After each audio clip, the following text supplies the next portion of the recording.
आज के इस धमाकेदार अध्याय में कहानी एक नए मोड़ पर पहुंचने वाली है। रिसर्च इंस्टीट्यूट के अंदर फेडरेशन और नाइट आउल के बीच जंग अपने चरम पर है। दूसरी ओर एक खतरनाक वैम्पायर मार्क्वस अपनी भयानक शक्तियों से सभी को मौत के मुहाने पर पहुंचा देता है।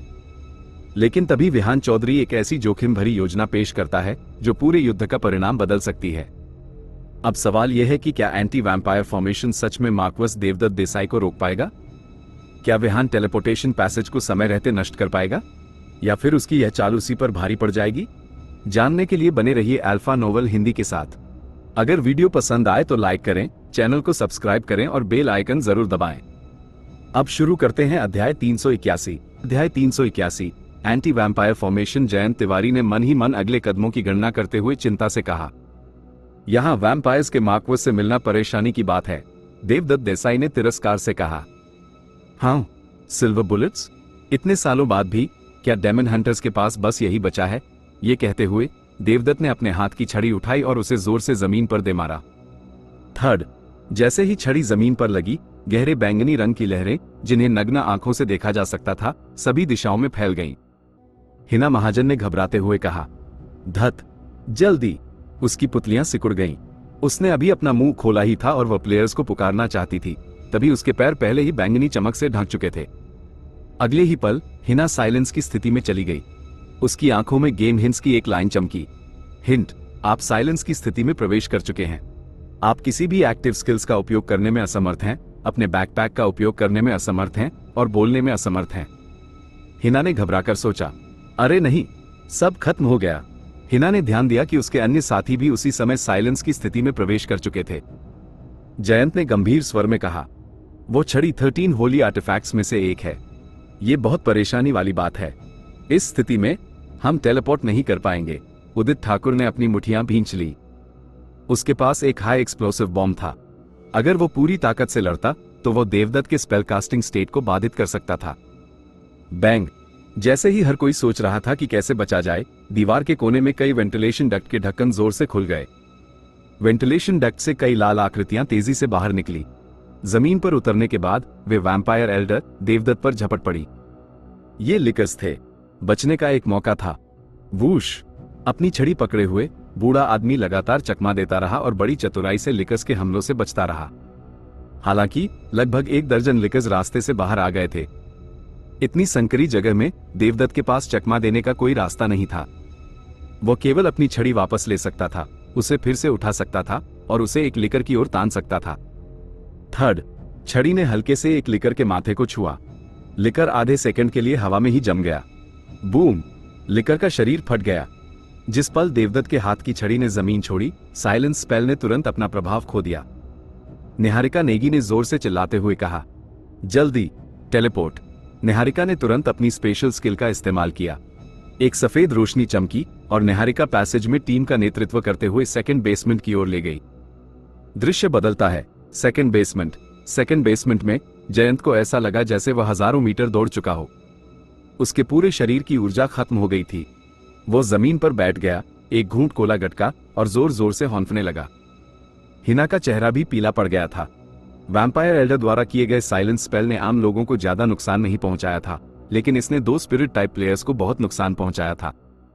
विहान चौधरी ने बगल के वेंटिलेशन डक्ट से अपना सिर बाहर निकालते हुए मुस्कुराकर कहा, सभी लोग, ऐसा लगता है कि आप किसी मुसीबत में फंस गए हैं।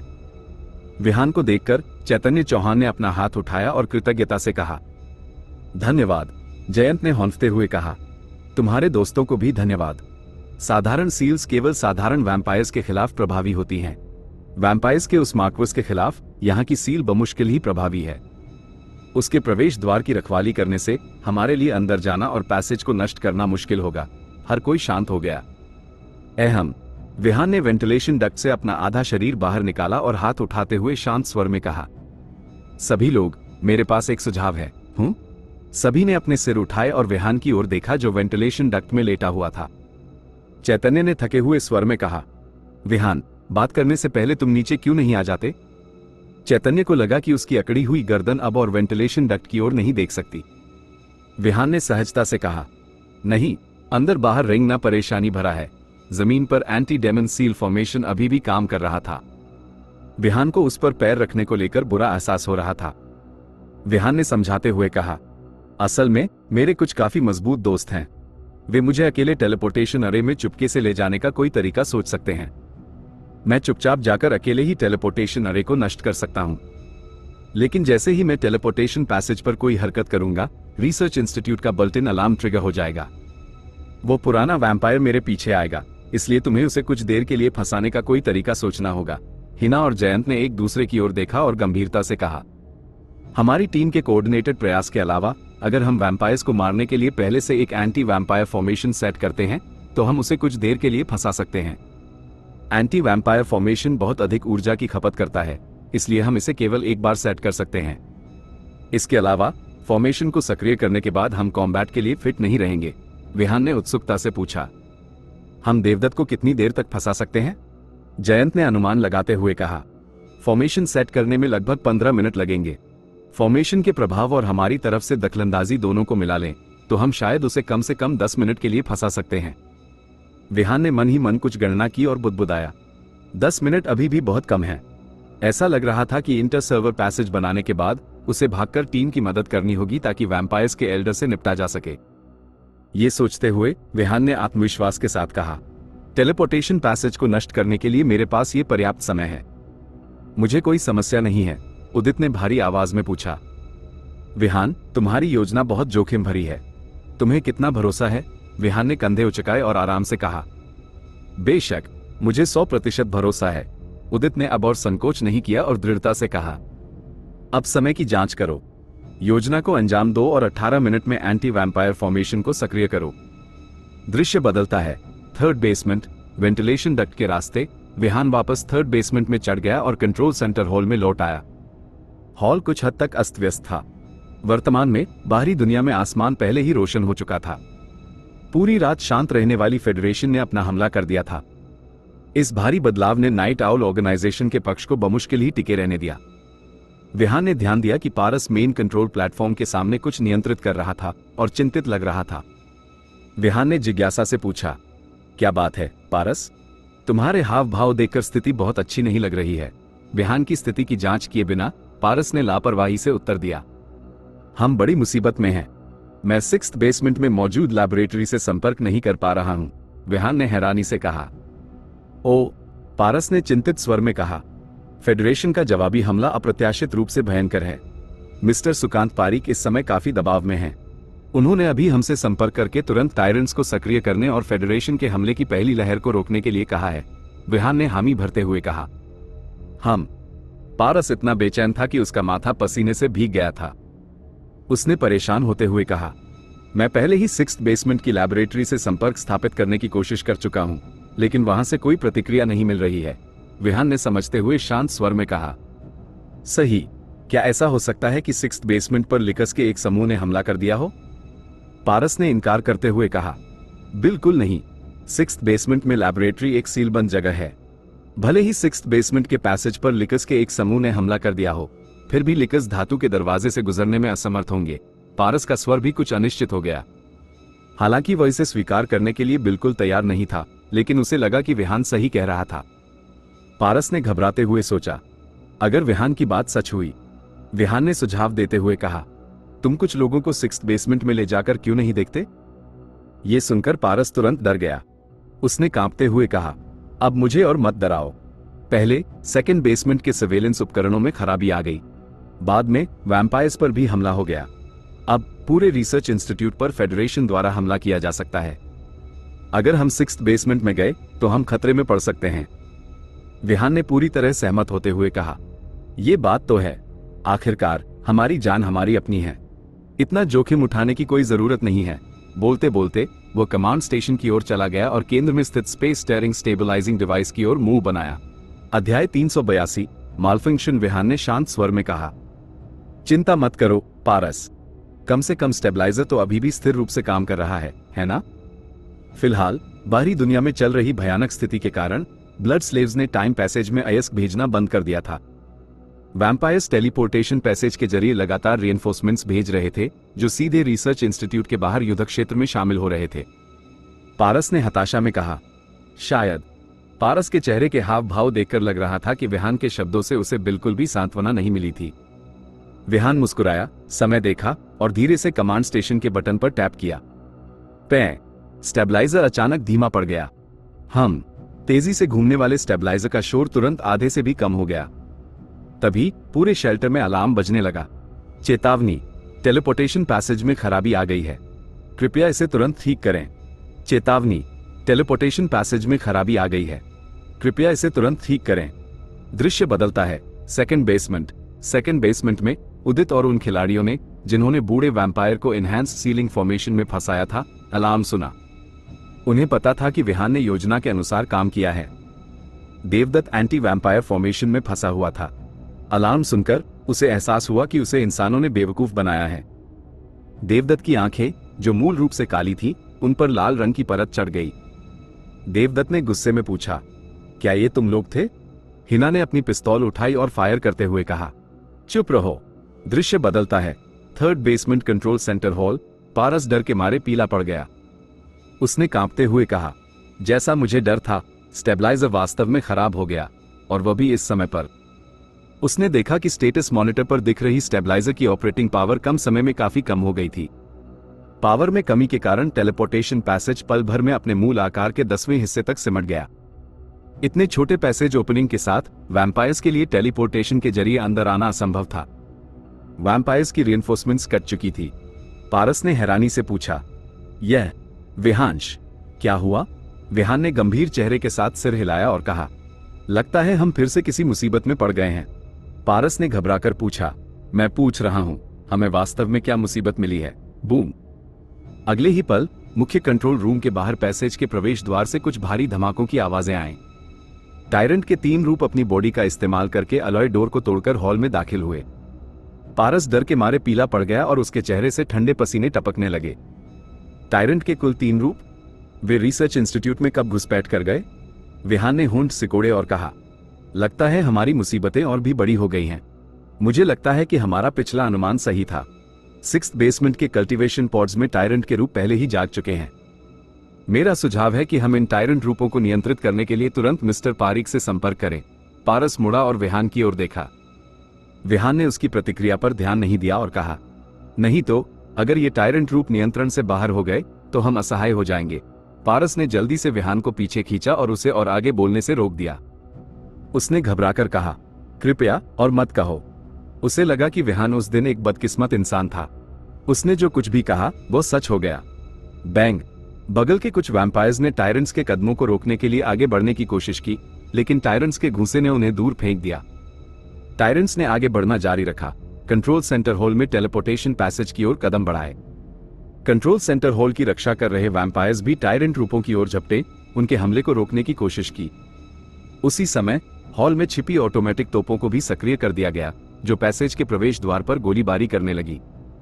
वैम्पायर्स की केंद्रित फायरिंग और हमलों के तहत टायरेंट रूप प्रवेश द्वार पर ही फंस गए, आगे बढ़ने में असमर्थ रहे। विहान ने सुझाव दिया, जितेंद्र, मेरा सुझाव है कि हम उन्हें टेलीपोर्टेशन पैसेज के करीब न आने दें। जितेंद्र ने परेशान होकर कहा, बेशक मुझे पता है, जल्दी से टेलीपोर्टेशन पैसेज को ठीक करने का तरीका सोचो। जितेंद्र का दिमाग भी उतनी ही बुरी तरह दर्द कर रहा था। उसे यह सोचने का समय नहीं मिला कि टायरेंट रूप नियंत्रण से बाहर कैसे हो गए। उसने और अन्य नाइट आउल खिलाड़ियों ने अपनी बंदूकें उठाईं और टायरेंट रूपों के कमजोर बिंदुओं पर निशाना साधा। पारस ने टायरेंट रूपों की ओर देखा, जो पहले ही हॉल के प्रवेश द्वार तक पहुंच चुके थे और बहुत चिंतित था। उसने विहान से आग्रह किया, क्या तुमने डेटा विसंगति का कारण पता लगा लिया है? पैसेज को ठीक करने में कितना समय लगेगा? विहान का चेहरा शांत था। आराम करो, मैं अभी भी डेटा की जांच कर रहा हूं। इसमें जल्दबाजी नहीं की जा सकती, पारस ने चिल्लाकर कहा। तेजी करो। जैसे ही पारस ने अपनी बात खत्म की, कुछ और सिसकती हुई आवाजें सुनाई दी।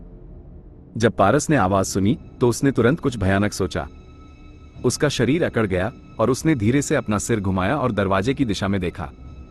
ऑटोमेटिक तोपों के भारी हमलों के तहत 1 दर्जन लिकर्स दीवार से सटकर हॉल में घुस आए, ऑटोमेटिक तोपों के हमलों को झेलते हुए। जितेंद्र जोर से चिल्लाया, धत। उसने एक फ्लैश बैंग फेंका। बज़। एक चमकदार सफेद रोशनी चमकी। इससे पहले कि नाइट आउल खिलाड़ी लिकर्स को साफ कर पाते जो स्तब्ध थे, अगले ही पल पैसेज के प्रवेश द्वार से और भी लिकर्स की बाढ़ आ गई। जितेंद्र ने झुंझलाकर कहा, अब क्यों? टायरेंट रूपों के साथ ही स्थिति काफी कठिन है। उसने तुरंत एक और फ्लैशबैंग चलाया। वह अच्छी तरह जानता था कि वे अब और नहीं टिक सकते। फ्लैशबैंग केवल कुछ सेकंड तक चल सकते थे, और यदि उसने कम समय में कई बार इसका उपयोग किया तो इसका प्रभाव बहुत कम हो जाएगा। जितेंद्र ने अपने हाथ में रखी क्लीवर निकाली, आगे की ओर कूदा और नीचे की ओर वार किया। हिस, टूटे हुए अंग हवा में उड़ गए। लिकस के तेज पंजे कट गए थे। विहान ने कमांड स्टेशन को नियंत्रित करने का दिखावा किया और हैरानी से जितेंद्र को देखा। मन ही मन सोचा, ऐसा लगता है कि जितेंद्र के पास भी एक करेक्टर टैलेंट है जो क्लोज कॉम्बैट डैमेज आउटपुट बढ़ा सकता है। लेकिन वैसे भी यह बेकार है।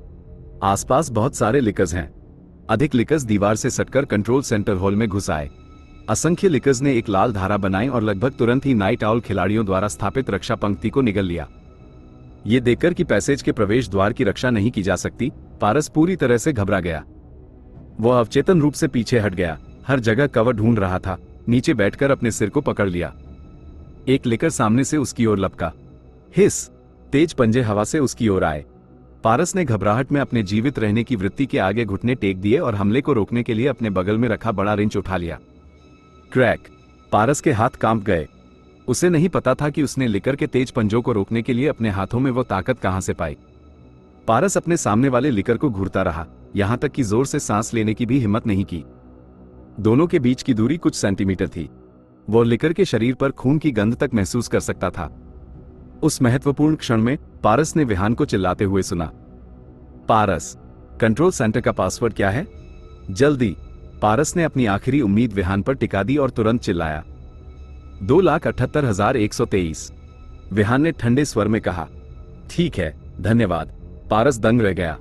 उसे अचानक एहसास हुआ कि कुछ गलत था। पारस ने पूछा, विहांश, तुम?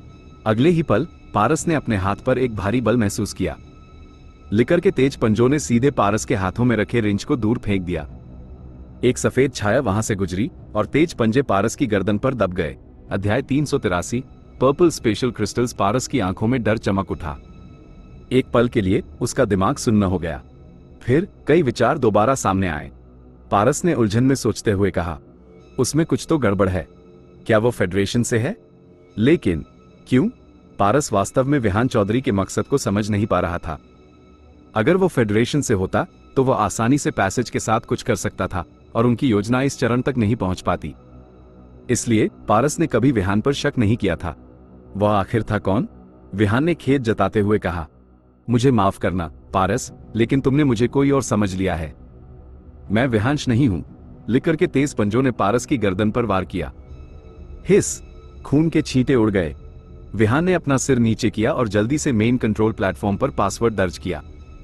हिंट, पासवर्ड वेरीफाइड हो गया है। आपने स्पेस स्टीयरिंग स्टेबलाइजिंग डिवाइस के लिए हाईएस्ट लेवल ऑफ अथॉरिटी प्राप्त कर ली है। विहान ने डिवाइस को चालू रखते हुए प्रीसेट कोऑर्डिनेट्स को बदलने के लिए जल्दी से दोनों हाथों से स्क्रीन पर टैप किया। आपने एक नया रिसीविंग प्लेटफॉर्म सेट किया है और कॉन्फ़िगरेशन अपडेट करने की प्रक्रिया में है। कृपया पुष्टि करें कि आपने डेस्टिनेशन कोऑर्डिनेट्स रीसेट कर दिए हैं। विहान के पीछे लिकर्स ने हॉल में मौजूद आखिरी 2 नाइट आउल ऑर्गेनाइजेशन के प्लेयर्स का सफाया कर दिया।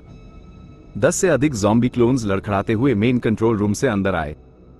उन्होंने एक पल के लिए जमीन पर पड़ी लाशों की तलाशी ली, रेंचेस खोजे, उन्हें एक एक करके उठाया और फिर लड़खड़ाते हुए स्पेस स्टीयरिंग स्टेबलाइजिंग डिवाइस के पास गए। 18 ज़ॉम्बी क्लोन्स ने डिवाइस को घेर लिया और उसमें मॉडिफाई करना शुरू कर दिया। हिंट, प्लेयर के कस्टम मॉडिफिकेशन टेम्पलेट के अनुसार आपके ज़ॉम्बी क्लोन्स ने स्टेबलाइजर को आंशिक रूप से मॉडिफाई कर दिया है। वर्तमान मॉडिफिकेशन प्रगति 4%। आपने स्पेस पैसेज का रीसेट पूरा कर लिया है। रिसीविंग स्पेस सिग्नल्स की खोज की जा रही है। टेलीपोर्टेशन पैसेज के डेस्टिनेशन कोऑर्डिनेट्स को रीसेट करने के बाद जब ज़ॉम्बी क्लोन्स टेलीपोर्टेशन पैसेज को मॉडिफाई कर रहे थे, तब विहान ने अवसर का लाभ उठाकर हॉल के एक कोने की ओर कदम बढ़ाया। कोने में लगभग 10 बड़े बक्से ढेरों में रखे थे। वे सभी बक्से बाहर से ब्लड स्लेव्स द्वारा अंदर लाए गए थे।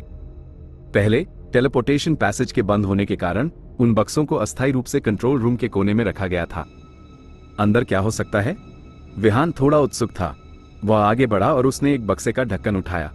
बक्सा पर्पल क्रिस्टल से भरा हुआ था। विहान ने उत्सुकता से बुदबुदाते हुए कहा, ये क्या है? उसने इतने बड़े पर्पल क्रिस्टल्स कभी नहीं देखे थे। उसने हाथ बढ़ाया और बक्से में से एक निकाला और उसे गौर से देखने के लिए अपने हाथ में पकड़ लिया। हिंट, आपको एक पर्पल स्पेशल क्रिस्टल मिला है। Item, purple special crystal.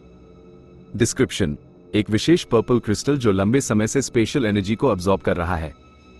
इसमें स्पेशल एनर्जी की उच्च सांद्रता है। डिस्क्रिप्शन, यह आइटम ज़ॉम्बी अपोकलिप्स के एलिमेंट्री गेम के लिए यूनिक है। यह केवल कुछ सर्वर्स में दिखाई देता है। डिस्क्रिप्शन, इस आइटम को बैकपैक में स्टोर नहीं किया जा सकता है। विहान ने उलझन में खुद से कहा, एक क्रिस्टल जिसमें स्पेशल एनर्जी है, उसके पास पर्पल क्रिस्टल से जुड़ी कोई यादें नहीं थी। विहान ने सोचते हुए कहा, क्या वैम्पायर्स ने केवल इन क्रिस्टल्स के लिए सर्वर 5 पर कब्जा करने में इतनी मेहनत की? खैर, जो भी हो, विहान ने ज्यादा न सोचने का फैसला किया। चूंकि वह पहले ही टाइम पैसेज खोल चुका था, इसलिए वो बाद में आसानी से पर्पल क्रिस्टल ऑज वापस ले जा सकता था। अशोक भाटी एक जीनियस था, इसलिए वो संभवतः क्रिस्टल्स पर रिसर्च करने के बाद कुछ पता लगा सकता था। हिंट, आपके ज़ॉम्बी क्लोन ने मॉडिफिकेशन पूरा कर लिया है। हिंट, प्लेयर के custom space steering stabilising device को मॉडिफाई कर दिया गया है। विहान ने मेन कंट्रोल प्लेटफॉर्म पर लाल बटन दबाते हुए खुद से कहा, यह शुरू हो रहा है। हिंट, स्पेशल कोऑर्डिनेट्स लॉक किए जा रहे हैं। स्पेशल कोऑर्डिनेट्स का मैचिंग किया जा रहा है। कम्युनिकेशन स्थापित किया जा रहा है। हिंट, स्पेशल कोऑर्डिनेट्स मैचिंग पूरी हुई। हिंट, कनेक्ट किया जा रहा है। कंट्रोल सेंटर हॉल के बीच में काला स्पेस पैसेज, जिसका दायरा 10 सेंटीमीटर से भी कम था, तुरंत अपनी सीमा तक सिकुड़ गया, फिर बेहद तेज गति से सभी दिशाओं में फैल गया। Sizzle, sizzle, sizzle. Space passage से बिजली की लगातार सिजलिंग आवाज आ रही थी। विहान ने खुशी से कहा, यह एक सफलता है। विहान ने अपनी नजरें टाइम पैसेज पर टिका दी, जो एक बार फिर से फैल रहा था। पैसेज के मुहाने पर एक हल्की लहर दिखाई दी। एक ज़ॉम्बी लड़खड़ाता हुआ पैसेज से बाहर आया। विहान ने महसूस करते हुए कहा, यह मेरा ज़ॉम्बी क्लोन है। विहान को यह समझ आ गया और उसने ज़ॉम्बी क्लोन को वापस चलने के लिए कंट्रोल किया। तभी मोहित मल्होत्रा पैसेज के मुहाने से बाहर आया। उसने तुरंत विहान को देखा। मोहित ने अत्यधिक आश्चर्य से कहा, विहान? मोहित बहुत हैरान होने के कारण गाली देने से खुद को नहीं रोक पाया और जोर से कहा, धत, ये डिस्ट्रिक्ट 5 है। मोहित जानता था कि विहान कुछ बड़ा कर रहा था, लेकिन उसे यह उम्मीद नहीं थी कि वो डिस्ट्रिक्ट 5 और डिस्ट्रिक्ट 8 के बीच एक टाइम पैसेज बना लेगा। मोहित ने हैरानी से सोचते हुए कहा, लानत है, अब क्या हो रहा है? क्या वो डिस्ट्रिक्ट 5 की सारी चीजें वापस घर ले जाने की तैयारी कर रहा है? तभी लतिका और डार्क नाइट्स भी बाहर आ गए। डार्क नाइट्स को फर्स्ट जनरेशन मीटियोराइट के बारे में खबर मिलने के बाद वे तुरंत उनका समर्थन करने के लिए आ गए थे। फर्स्ट जनरेशन मीटियोराइट को ले जाने के लिए उन्होंने खुद को रेडिएशन से बचाने के लिए पहले ही प्रोटेक्टिव सूट्स पहन लिए थे। टाइम पैसेज से बाहर निकलते हुए लतिका ने अपने चारों ओर मौजूद हर चीज को उत्सुकता से देखा। उसे लगा कि वह दुनिया अपरिचित और परिचित दोनों थी। लतिका ने आश्चर्य से कहा, क्या ये समानांतर दुनिया है? मुझे अपनी आंखों से ये सब देखने की उम्मीद नहीं थी। ये सचमुच अद्भुत है। डेविड ने अपनी जीभ चटखाई और आ भरी। विहान ने आगे बढ़ते हुए डेविड से कहा, डेविड, मदद करने के लिए यहां आने के लिए धन्यवाद। ये रिसर्च इंस्टीट्यूट अब बहुत खतरनाक है। इसे किसी भी समय नष्ट किया जा सकता है। हमें जल्द से जल्द फर्स्ट जनरेशन मीटियोराइट को वापस ले जाना होगा। विहान ने आगे बढ़कर 6th बेसमेंट की लैबोरेटरी का मैग्नेटिक कार्ड उसे थमा दिया और कहा, फर्स्ट जनरेशन मीटियोराइट अभी भी 7th बेसमेंट में है। तुम लोग इसका इस्तेमाल 6th बेसमेंट में लैबोरेटरी के प्रवेश द्वार से प्रवेश करने के लिए करो। मैं अपना काम खत्म करने के बाद वापस आकर तुम लोगों से मिलूंगा। डेविड ने मैग्नेटिक कार्ड को दूर रखते हुए सहमति से कहा, ठीक है, मटेरियल्स के परिवहन का काम हम पर छोड़ दो। लतिका ने 2 कदम आगे बढ़कर जाने वाले विहान को रोकते हुए पूछा, विहान, क्या तुम्हें मेरी मदद की जरूरत है? विहान ने गंभीरता से कहा, 5th बेसमेंट में ज़ॉम्बी टीम को कंट्रोल करने में मेरी मदद करो। मटेरियल्स ले जाने के लिए उनका उपयोग करो। लतिका ने चिंता से कहा, ठीक है, तुम्हें सावधान रहना होगा। विहान ने अपना हाथ हिलाया और 2nd बेसमेंट की ओर भाग गया। वैम्पायर से निपटना बेहद मुश्किल था। उदित ठाकुर और उसकी टीम अकेले उनसे आसानी से नहीं निपट पाएंगे। विहान ने सोचा कि उसे जल्दी जाकर मदद करनी चाहिए। दृश्य बदलता है। 2nd basement passage. 2nd basement के पैसेज में विहान को समय देने के लिए उदित और उसकी टीम ने देवदत्त देसाई को एंटी वैम्पायर फॉर्मेशन में फंसाने में काफी मेहनत की। फॉर्मेशन ने देवदत्त को उसी जगह फंसा दिया जिससे वह हिलने डुलने में असमर्थ हो गया। हालांकि वे वास्तव में देवदत्त को कोई खतरा नहीं पहुंचा सकते थे। Bang bang bang bang. Devdutt, जो उसी जगह बंधा हुआ था, ने अपना काला लबादा लहराया और एक एक करके गोलियों को रोक दिया। बूम! उदित ने अपनी विशाल मुट्ठी उठाई और उसे देवदत्त की ओर जोर से मारा। देवदत्त ने अपनी छड़ी उठाई और हल्के से आगे की ओर प्रहार किया। जब छड़ी ने उदित की मुट्ठी को छुआ तो उदित को अपनी ओर एक तेज फोर्स आता हुआ महसूस हुआ। वो उड़ता हुआ गया और अपने पीछे की दीवार से टकरा गया। देवदत्त ने चिढ़ते हुए कहा, तुम लोग सचमुच बहुत परेशान करने वाले हो। लगभग 10 मिनट की देरी के बाद देवदत्त लगभग अपना धैर्य खो रहा था। उसने अपने पैरों के नीचे की सील कमजोर होती महसूस की और धीरे धीरे अपना हाथ आगे बढ़ाया। अध्याय 384। सीज हवा में लाल खून जमा हो गया और धीरे धीरे देवदत्त देसाई की हथेली में इकट्ठा होने लगा। देवदत्त देसाई ने बुदबुदाते हुए कहा, ऐसा कर पाने के लिए डेमन हंटर्स। बात करते हुए देवदत्त को अचानक कुछ महसूस हुआ और उसने त्योरियां चढ़ा ली। बैंग। देवदत्त के पीछे छत पर वेंटिलेशन डक्ट का वेंट जोरदार आवाज के साथ टूटकर खुल गया। छत से लाल परछाइयों की एक कतार बाहर निकल आई। वे लिकर्स थे। लिकर्स एक बार फिर देवदत्त पर झपट पड़े। उदित ठाकुर और अन्य लोग सुखद आश्चर्य में थे। जाहिर है विहान चौधरी आ गया था। लिकर्स देवदत्त की ओर बढ़े और उसे घेर लिया, अपने नुकीले पंजे लहराते हुए और पागलों की तरह हमला करने लगे। देवदत्त के पैर बंधे हुए थे और वह हिल नहीं सकता था। उसने अपने शरीर से चकमा देने की पूरी कोशिश की, हालांकि वहां बहुत सारे लिकर्स थे। वो जल्दी ही उनके द्वारा कसकर घेर लिया गया। थर्ड, विहान उदित और अन्य लोगों के पीछे वेंटिलेशन डक्ट से नीचे कूद गया। विहान को उनका समर्थन करने के लिए दौड़ते हुए देखकर जयंत तिवारी सुखद आश्चर्य में था। जयंत तिवारी ने जोर से चिल्लाते हुए कहा, विहान। उदित टेलीपोर्टेशन पैसेज को लेकर अधिक चिंतित था। उसने जल्दबाजी में पूछा, टेलीपोर्टेशन पैसेज का क्या हुआ? विहान ने उत्साह से कहा, काम हो गया। विहान ने सभी को थम्स अप दिखाया। उदित और अन्य लोगों ने स्वाभाविक रूप से सोचा कि विहान इस बात का उल्लेख कर रहा था कि टेलीपोर्टेशन पैसेज को नष्ट कर दिया गया था। तुरंत उन्हें लगा जैसे उनके कंधों से एक बहुत बड़ा बोझ उतर गया हो। फेडरेशन के लोगों के लिए जब तक वे टेलीपोर्टेशन पैसेज को नष्ट कर सकते थे, मिशन को पूरा माना जाएगा। भले ही उन्हें यहां अपनी जान गंवानी पड़े, फिर भी यह इसके लायक होगा, चैतन्य चौहान ने उत्साह से कहा। बहुत बढ़िया विहान। विहान भी अच्छे मूड में था। उसने खुश होते हुए कहा, मैंने ठीक ठाक किया। इसका श्रेय मेरे दोस्त को जाता है जो भरोसेमंद है, चैतन्य ने सहमति जताते हुए कहा। वास्तव में बेहद भरोसेमंद। हिना महाजन ने लिकर्स के सामने मौजूद देवदत्त को घूरा और गहरी आवाज में कहा, जश्न मनाने में जल्दबाजी मत करो, चलो पहले इस मुसीबत से छुटकारा पाते हैं। देवदत्त पर पागलों की तरह हमला कर रहे लिकर्स से सिजलिंग की आवाजें आ रही थी। देवदत्त का पूरा शरीर ब्लड मिस्ट की एक परत के साथ जल रहा था। ब्लड मिस्ट से प्रभावित होकर पागलों की तरह हमला करने वाले लिकर्स का एचपी तेजी से गिर गया। विहान का गेम लॉग तुरंत स्क्रीन पर भर गया। हिंट, आपके ज़ॉम्बी क्लोन लिकर पर ब्लड मैजिक से हमला किया गया है। हिंट, आपके ज़ॉम्बी क्लोन लिकर पर एक ब्लड मैजिक हमला हुआ है। विहान ने मन ही मन सोचते हुए कहा, इतनी जल्दी एचपी का नुकसान?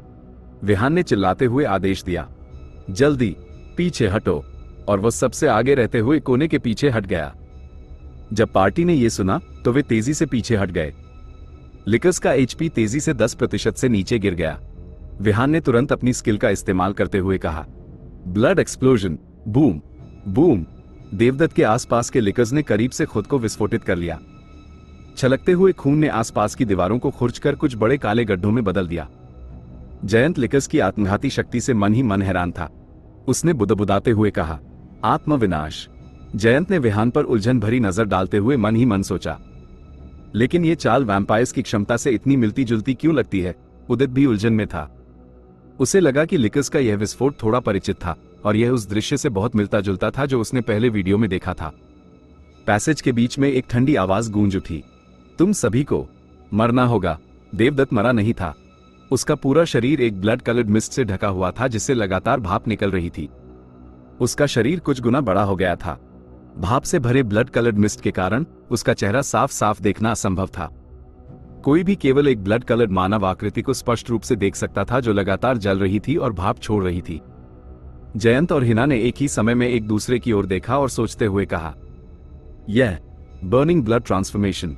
जयंत ने धीमी आवाज में प्लेयर्स को समझाते हुए कहा, सावधान रहो, बर्निंग ब्लड ट्रांसफॉर्मेशन वैम्पायर्स को स्थायी और अपरिवर्तनीय नुकसान पहुंचाएगा। हालांकि यह उन्हें कुछ समय के लिए एक शक्तिशाली विनाशकारी क्षमता हासिल करने की अनुमति भी दे सकता है। Crack crack crack. Burning blood transformation से मिली ताकत के सहारे देवदत्त ने अपना दाहिना पैर उठाने की कोशिश की। देवदत्त के पैरों में लिपटे अनगिनत सील्स अपनी सीमा तक खींच गए। Crack crack crack crack. Seals की सहनशक्ति अपनी सीमा तक पहुंच गई। हर एक सील टूट गई। देवदत्त का सबसे बड़ा एग्रो अब विहान पर केंद्रित था। विहान वहीं खड़ा रहा और अपने सामने मौजूद ब्लड रेड प्राणी को देखने लगा। उसकी भौहें कसकर तनी हुई थी। वैम्पायर्स की एक विशेष स्किल? यह सुनने में इतना घिनौना क्यों लग रहा था? विहान भविष्य में कभी भी देवदत्त के घिनौने रूप में नहीं बदलना चाहता था। वो वैम्पायर्स की क्षमताओं का इतना उपयोग करने के लिए इच्छुक नहीं था। बेसिक एट्रीब्यूट को बढ़ाना ही काफी होगा। स्कारलेट खून से जलते हुए देवदत्त ने विहान की ओर कदम बढ़ाया और गुस्से से कहा, भाड़ में जाओ डेमन हंटर, चैतन्य ने जोर से चिल्लाते हुए कहा। विहान, सावधान। बूम। जैसे ही उसने ये कहा, विहान के सामने पाथवे का किनारा अचानक टूटकर खुल गया। टूटी हुई दीवार से एक विशाल परछाई तेजी से बाहर निकली। यह एक टायरेंट का रूप था। दीवार तोड़ने के बाद टायरेंट ने देवदत्त को मारने के लिए अपने कंधे का इस्तेमाल किया। बैंग। देवदत्त, जो बर्निंग ब्लड की स्थिति में था, इस अचानक हुई टक्कर से दूर जा गिरा। Boom boom. टायरेंट ने अपनी मुट्ठी उठाई और देवदत्त को पीटना शुरू कर दिया। पैसेज के पीछे जयंत इस दृश्य को देखकर हैरान रह गया। उसने अचंभित होकर कहा, एक टायरेंट? विहान वास्तव में लड़ने के लिए टायरेंट्स को कंट्रोल कर सकता है। उदित की आंखों में भी आश्चर्य झलक रहा था। उसने विहान की रिपोर्ट पढ़ी थी और इसमें विहान की टायरेंट रूपों को कंट्रोल करने की क्षमता के बारे में कुछ स्पष्टीकरण था।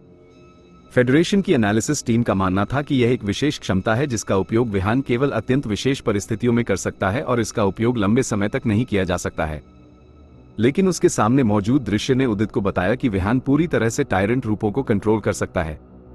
उदित ने आश्चर्य करते हुए सोचा, क्या उसकी क्षमता फिर से विकसित हो गई है? टायरेंट रूप में विहान से 50% का अतिरिक्त एट्रीब्यूट बोनस था। एट्रीब्यूट्स के मामले में यह सामान्य टायरेंट्स की तुलना में अधिक मजबूत था। इसके बावजूद टायरेंट रूप की ताकत बर्निंग ब्लड की स्थिति में देवदत्त की तुलना में थोड़ी कम थी। वे दोनों आपस में उलझ गए और एक दूसरे पर जमकर हमला करने के लिए लगातार अपनी मुट्ठियां घुमाते रहे। यह एक घूंसे के बदले एक घूंसा था। घूंसों के टकराने की धीमी आवाज पैसेज में सुनी जा सकती थी। लगातार पीछे हटते हुए टायरेंट के शरीर पर एक जलता हुआ खूनी निशान छूट गया था। उदित ने चिंतित स्वर में चिल्लाते हुए कहा, उसकी मदद करने का कोई तरीका सोचो। वहां मौजूद प्लेयर्स की आंखों की रोशनी आम लोगों की तुलना में कहीं बेहतर थी। वे साफ देख सकते थे कि विहान द्वारा कंट्रोल किए गए टायरेंट का स्ट्रेंथ एट्रीब्यूट सामान्य टायरेंट रूपों की तुलना में कहीं अधिक था।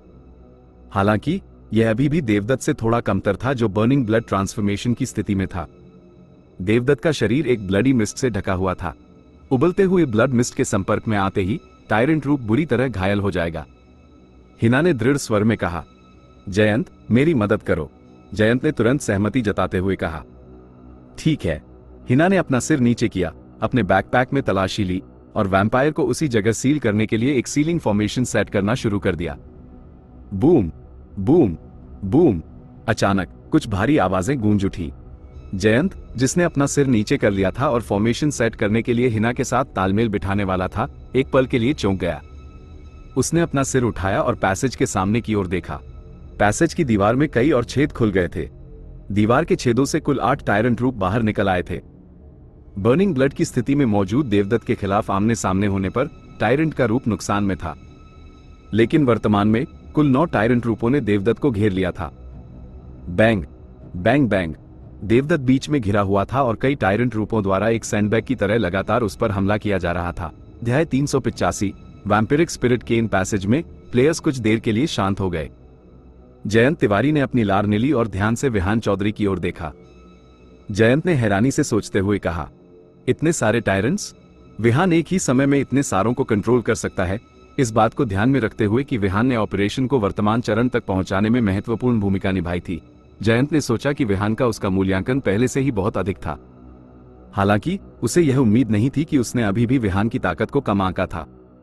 विहान ने हल्के से हंसते हुए और खुद से काफी खुश होते हुए कहा, मैं ये बताना भूल गया कि मेरे काफी सारे दोस्त हैं।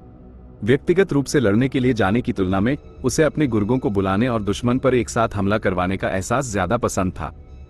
ये सुरक्षित और एफिशिएंट था। हिना महाजन ने तुरंत प्रतिक्रिया दी और जयंत को पुकारा, जो अभी भी सदमे में था। हिना ने जोर से कहा, जारी रखो। जयंत, सील सेट करने में जल्दी से मेरा साथ दो। जयंत होश में आया। उसने ध्यान केंद्रित करना जारी रखा और हिना को मैजिक अरे सेट करने में मदद करने के लिए अपना सिर नीचे कर लिया। ये ध्यान देते हुए कि जो मैजिक अरे पहले सेट किया गया था उसे बदल दिया गया था, जयंत ने हल्की सी विस्मय भरी आवाज निकालते हुए कहा, उसने हिना को देखने के लिए अपना सिर उठाया और तुरंत समझ गया। उसकी आंखों में उत्साह की एक चमक दौड़ गई। उसने अपना मुंह बंद रखा और मैजिक अरे को सेट करने पर ध्यान केंद्रित किया। इस बीच 10 टायरेंट रूपों ने देवदत्त देसाई को घेर लिया, जो बर्निंग ब्लड की स्थिति में था, और उसे 10 मिनट से अधिक समय तक पीटा। जब बर्निंग ब्लड की स्थिति मैक्सिमम थी तो देवदत्त के करीब जाने से ही डैमेज हो सकता था। क्लोज कॉम्बैट में उस पर मुट्ठी से हमला करने की तो बात ही छोड़ दें।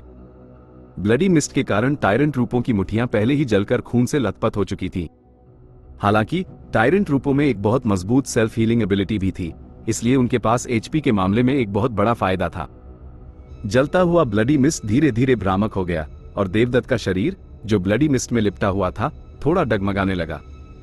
बर्निंग ब्लड ट्रांसफॉर्मेशन के लिए अत्यधिक ऊर्जा की खपत की आवश्यकता थी और देवदत्त धीरे धीरे टिक नहीं पा रहा था। बैंग, वो खूनी आकृति फट गई। विहान थोड़ा स्तब्ध था। उसने हैरानी से कहा, आत्मविनाश? Blood explosion? नहीं, रुको। हर जगह छलकने वाला खून कोई डैमेज नहीं कर रहा है। अगले ही पल वो खून हवा में ब्लड कलर चमगादड़ों के एक घने झुंड में बदल गया। विहान ने अपनी भौहें चढ़ाईं। उसने भ्रमित होकर कहा, यह क्या बकवास है? ब्लड कलर चमगादड़ सभी दिशाओं में बिखर गए। उनके सबसे करीब मौजूद टायरेंट ने उस पर मुक्का मारा। बैंग, ब्लड कलर चमगादड़ तुरंत खून के एक तालाब में कुचल गया। जयंत ने हल्के से फूंफकारते हुए कहा, क्या तुम अब भागना चाहते हो, बूढ़े आदमी? वह पहले से ही तैयार था। जयंत ने जोर से पुकारा, हिना। हिना ने आखिरी समय में मैजिक अरे की ड्राइंग पूरी की। उसने अपनी हथेलियों को एक साथ दबाया और उन्हें अभी अभी सेट किए गए मैजिक अरे के केंद्र में रखा और अपनी मेंटल स्ट्रेंथ उसमें डाल दी। मैजिक अरे ने तुरंत एक सुनहरी रोशनी को ट्रिगर किया जो तेजी से फर्श के साथ आगे की ओर बढ़ी, जिससे पैसेज के सामने एक स्पष्ट गहरे सुनहरे रंग का बैरियर बन गया। बैरियर ने पैसेज को पूरी तरह से सील कर दिया। स्क्रीच, सभी दिशाओं में भागने वाले ब्लड कलर चमगादड़ बैरियर से टकरा गए और सीधे ब्लड मिस्ट के एक बादल में फट गए। जयंत ने जोर से चिल्लाते हुए कहा, जल्दी, अब उन्हें बाहर निकालो। सिल्वर बुलेट्स का इस्तेमाल करो। जब प्लेयर्स और उदित ठाकुर ने यह सुना तो वे सभी सिल्वर बुलेट्स से भरी अपनी स्पेशल रिवॉल्वर्स पर आ गए, हवा में ब्लड बैट्स पर निशाना साधते हुए और फायरिंग करते हुए। सिल्वर बुलेट्स पर मैजिक पैटर्न्स उकेरे गए थे जो वैम्पायर्स को निशाना बनाते थे। वे वैम्पायर्स के खिलाफ बेहद प्रभावी थे। जब तक गोलियां चमगादड़ों को छूती, वे वाष्पित हो जाते और जलकर राख हो जाते। पल भर में पैसेज में बचे हुए सभी ब्लड कलर चमगादड़ों का पूरी तरह से सफाया कर दिया गया, जिसके बाद आखिरी ब्लड कलर चमगादड़ जमीन पर उतरा। जमीन पर जो खून बचा था वो फिर से जम गया और देवदत्त की लाश में बदल गया। हिंट, आपकी टीम ने वैम्पायर्स की दुनिया में एक विशेष पात्र देवदत्त को मार दिया है। ओवरऑल कंट्रीब्यूशन निर्धारित कर लिया गया है। आपको एक विशेष आइटम, देवदत्त का ब्लड क्रिस्टल, 278 सर्वाइवल पॉइंट्स और एक टियर 2 एवोल्यूशन क्रिस्टल प्राप्त हुआ है। विहान को अपने बैकपैक में एक लाल रत्न मिला। आइटम, देवदत्त का ब्लड क्रिस्टल। डिस्क्रिप्शन, वैम्पायर्स के मार्क्वस, देवदत्त का ब्लड क्रिस्टल। आप वैम्पायर्स की दुनिया में प्रवेश करने के बाद इसे डेमन हंटर एसोसिएशन के रेप्यूटेशन पॉइंट्स के लिए बदल सकते हैं। आप इसे उपयोग करने के अन्य तरीके खोजने का प्रयास भी कर सकते हैं। Special description, skill low level vampire level 7 द्वारा ट्रिगर, ब्लड क्रिस्टल की ऊर्जा को आजमाएं और ब्लड लाइंस की ऊपरी सीमा को तोड़ने का एक मौका है। सफलता दर ब्लड क्रिस्टल से संबंधित है। वर्तमान में ब्लड लाइन लेवल को लेवल 15 तक अपग्रेड नहीं किया गया है। प्लेयर इस क्षमता का उपयोग नहीं कर सकता है। Special description, skill basic occult level 11 द्वारा ट्रिगर, वैम्पायर्स के क्रिस्टल में अपेक्षाकृत उच्च लाइफ एनर्जी होती है। इसका उपयोग एल्केमी, पोशनोलॉजी, अकल्ट और अन्य चीजों में एक एडवांस मटेरियल के रूप में किया जा सकता है। विहान ने क्रिस्टल के डिस्क्रिप्शन को देखा और उसकी आंखें चमक उठी। उसने खुश होते हुए कहा, ओह, ब्लड लाइंस की ऊपरी सीमा को तोड़ना? क्या इसका मतलब यह है कि लो लेवल वैम्पायर स्किल्स को मड लेवल वाले में अपग्रेड किया जा सकता है? विहान ने low level vampire blood line skill का डिस्क्रिप्शन खोला। यह ध्यान दिया गया था कि स्किल्स को कुछ तरीकों से अपग्रेड किया जा सकता है। उसने दृढ़ता से कहा, जब वैम्पायर ब्लड लाइन लेवल 15 तक पहुंच जाएगा तो मैं इसे तब के लिए बचाकर रखूंगा। Screech, screech, screech. पैसेज में बचे कुछ लिकर्स ने खून की गंध सूंघी और जमीन पर पड़ी दयनीय वैम्पायर की लाश पर झपट पड़े। हिंट, आपके लिकर ने खून की ताकत को अब्सॉर्ब कर लिया है। आपने 124 low level vampire blood line experience points प्राप्त किए हैं। हिंट, आपका लिकर। विहान के दिल की धड़कन तेज हो गई। उसने उत्साह से सोचा, एक्सपीरियंस पॉइंट्स की कितनी बड़ी संख्या।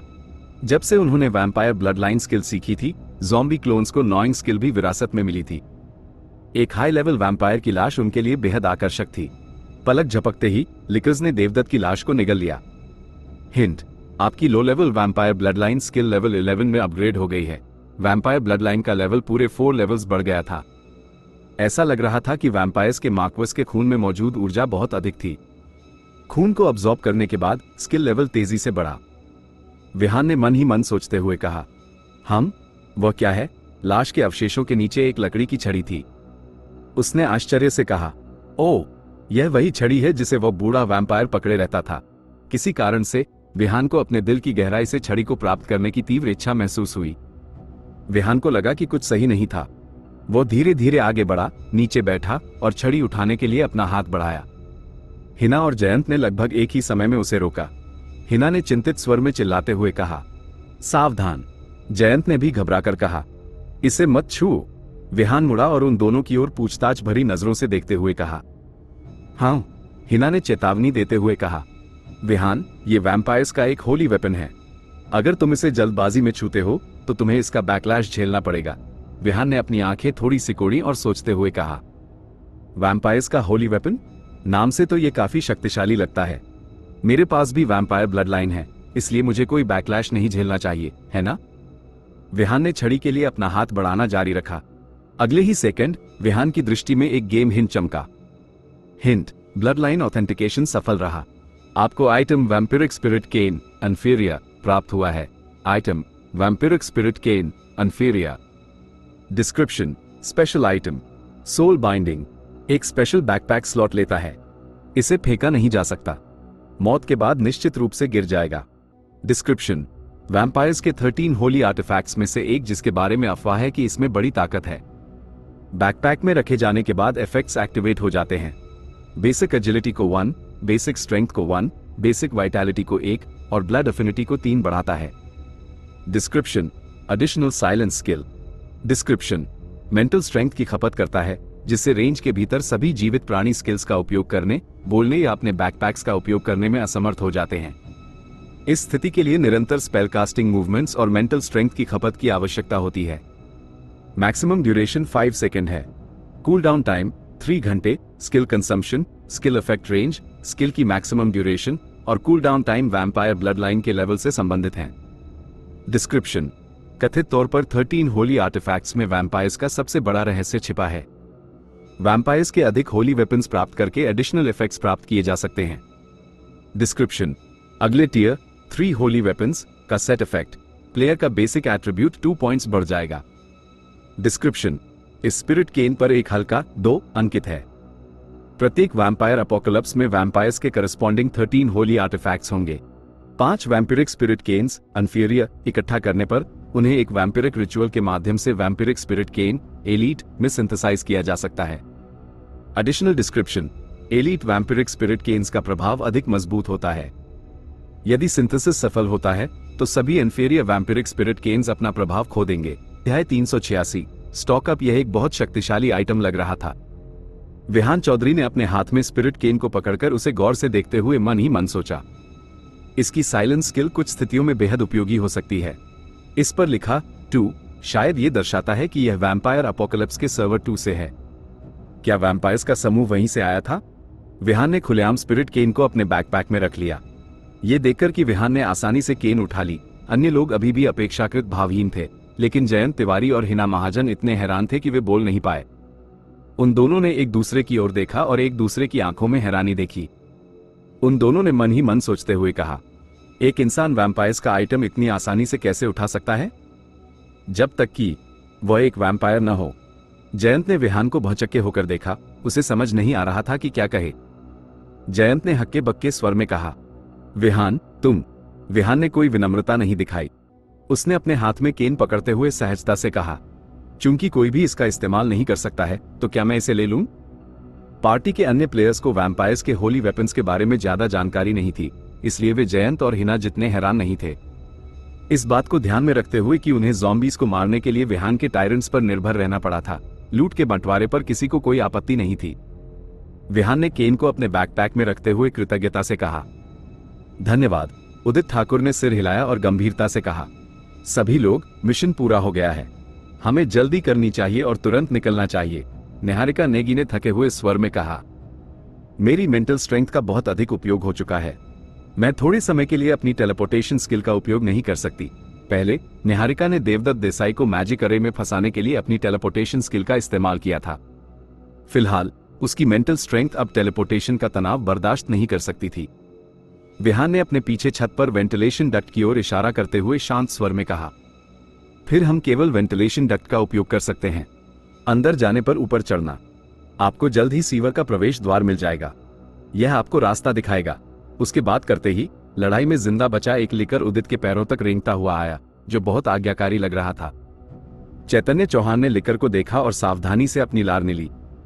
उदित ने हैरान होते हुए पूछा, क्या तुम हमारे साथ नहीं आ रहे हो? विहान ने दृढ़ता से कहा, नहीं, मुझे रुकना होगा। उदित ने उलझन में पूछा, क्यों?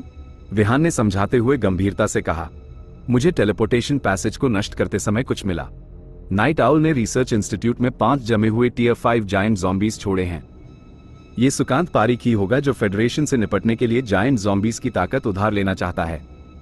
अगर हम उनसे नहीं निपटते हैं तो फेडरेशन को बहुत बड़ा नुकसान होगा। उदित कुछ देर तक चुप रहा, फिर दृढ़ता से कहा, मैं तुम्हारे साथ रुकूंगा। तुम बाकी लोग पहले निकल जाओ। विहान ने लापरवाही से हाथ हिलाते हुए कहा, मजाक करना बंद करो। तुम्हें जल्दी वापस जाना चाहिए। तुम्हारी हालत देखते हुए यहां रुकने से कोई मदद नहीं मिलेगी। वैसे क्या तुम लोग बहुत सारे एक्सप्लोसिव्स लाए हो? चैतन्य ने अपने बैकपैक को खंगाला और कहा, मेरे पास सारे एक्सप्लोसिव्स हैं। मैं पैसेज को उड़ाने के लिए बॉम्ब्स का इस्तेमाल करने वाला था। विहान ने विश्वास के साथ कहा, वे सब मुझे दे दो। जायंट ज़ॉम्बीज को खत्म करने के बाद मैं पूरे रिसर्च इंस्टीट्यूट और टेलीपोर्टेशन पैसेज को इस तरह नष्ट कर दूंगा कि उन्हें ठीक न किया जा सके। सभी ने एक दूसरे की ओर देखा। बेशक वे जानते थे कि अगर विहान अकेला रुका तो वो बहुत बड़ा जोखिम उठाएगा। छिपे हुए वैम्पायर्स की संभावना के अलावा रिसर्च इंस्टीट्यूट में एक ऑटोमेटिक डिफेंस सिस्टम भी था, इसलिए नाइट आउल ऑर्गेनाइजेशन के किसी प्लेयर का सामना होने की भी संभावना थी। उदित ने एक कदम आगे बढ़ाया, विहान को सलाम किया और गंभीरता से कहा, सर्वर 5 के फेडरेशन की ओर से सर्वर 5 की महिमा और शांति के लिए आपके द्वारा किए गए बलिदान के लिए मैं आपको धन्यवाद देता हूं।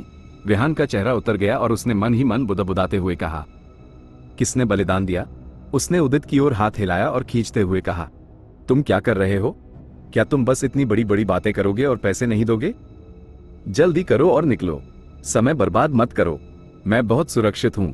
उदित ने सावधानी से सोचने के बाद राहत महसूस करते हुए कहा, ठीक है, तुम्हें सुरक्षित वापस आना होगा। शायद केवल विहान ही, जिसके पास समर्थन के रूप में शक्तिशाली टायरेंट्स थे, रिसर्च इंस्टीट्यूट में जो चाहे कर सकता था।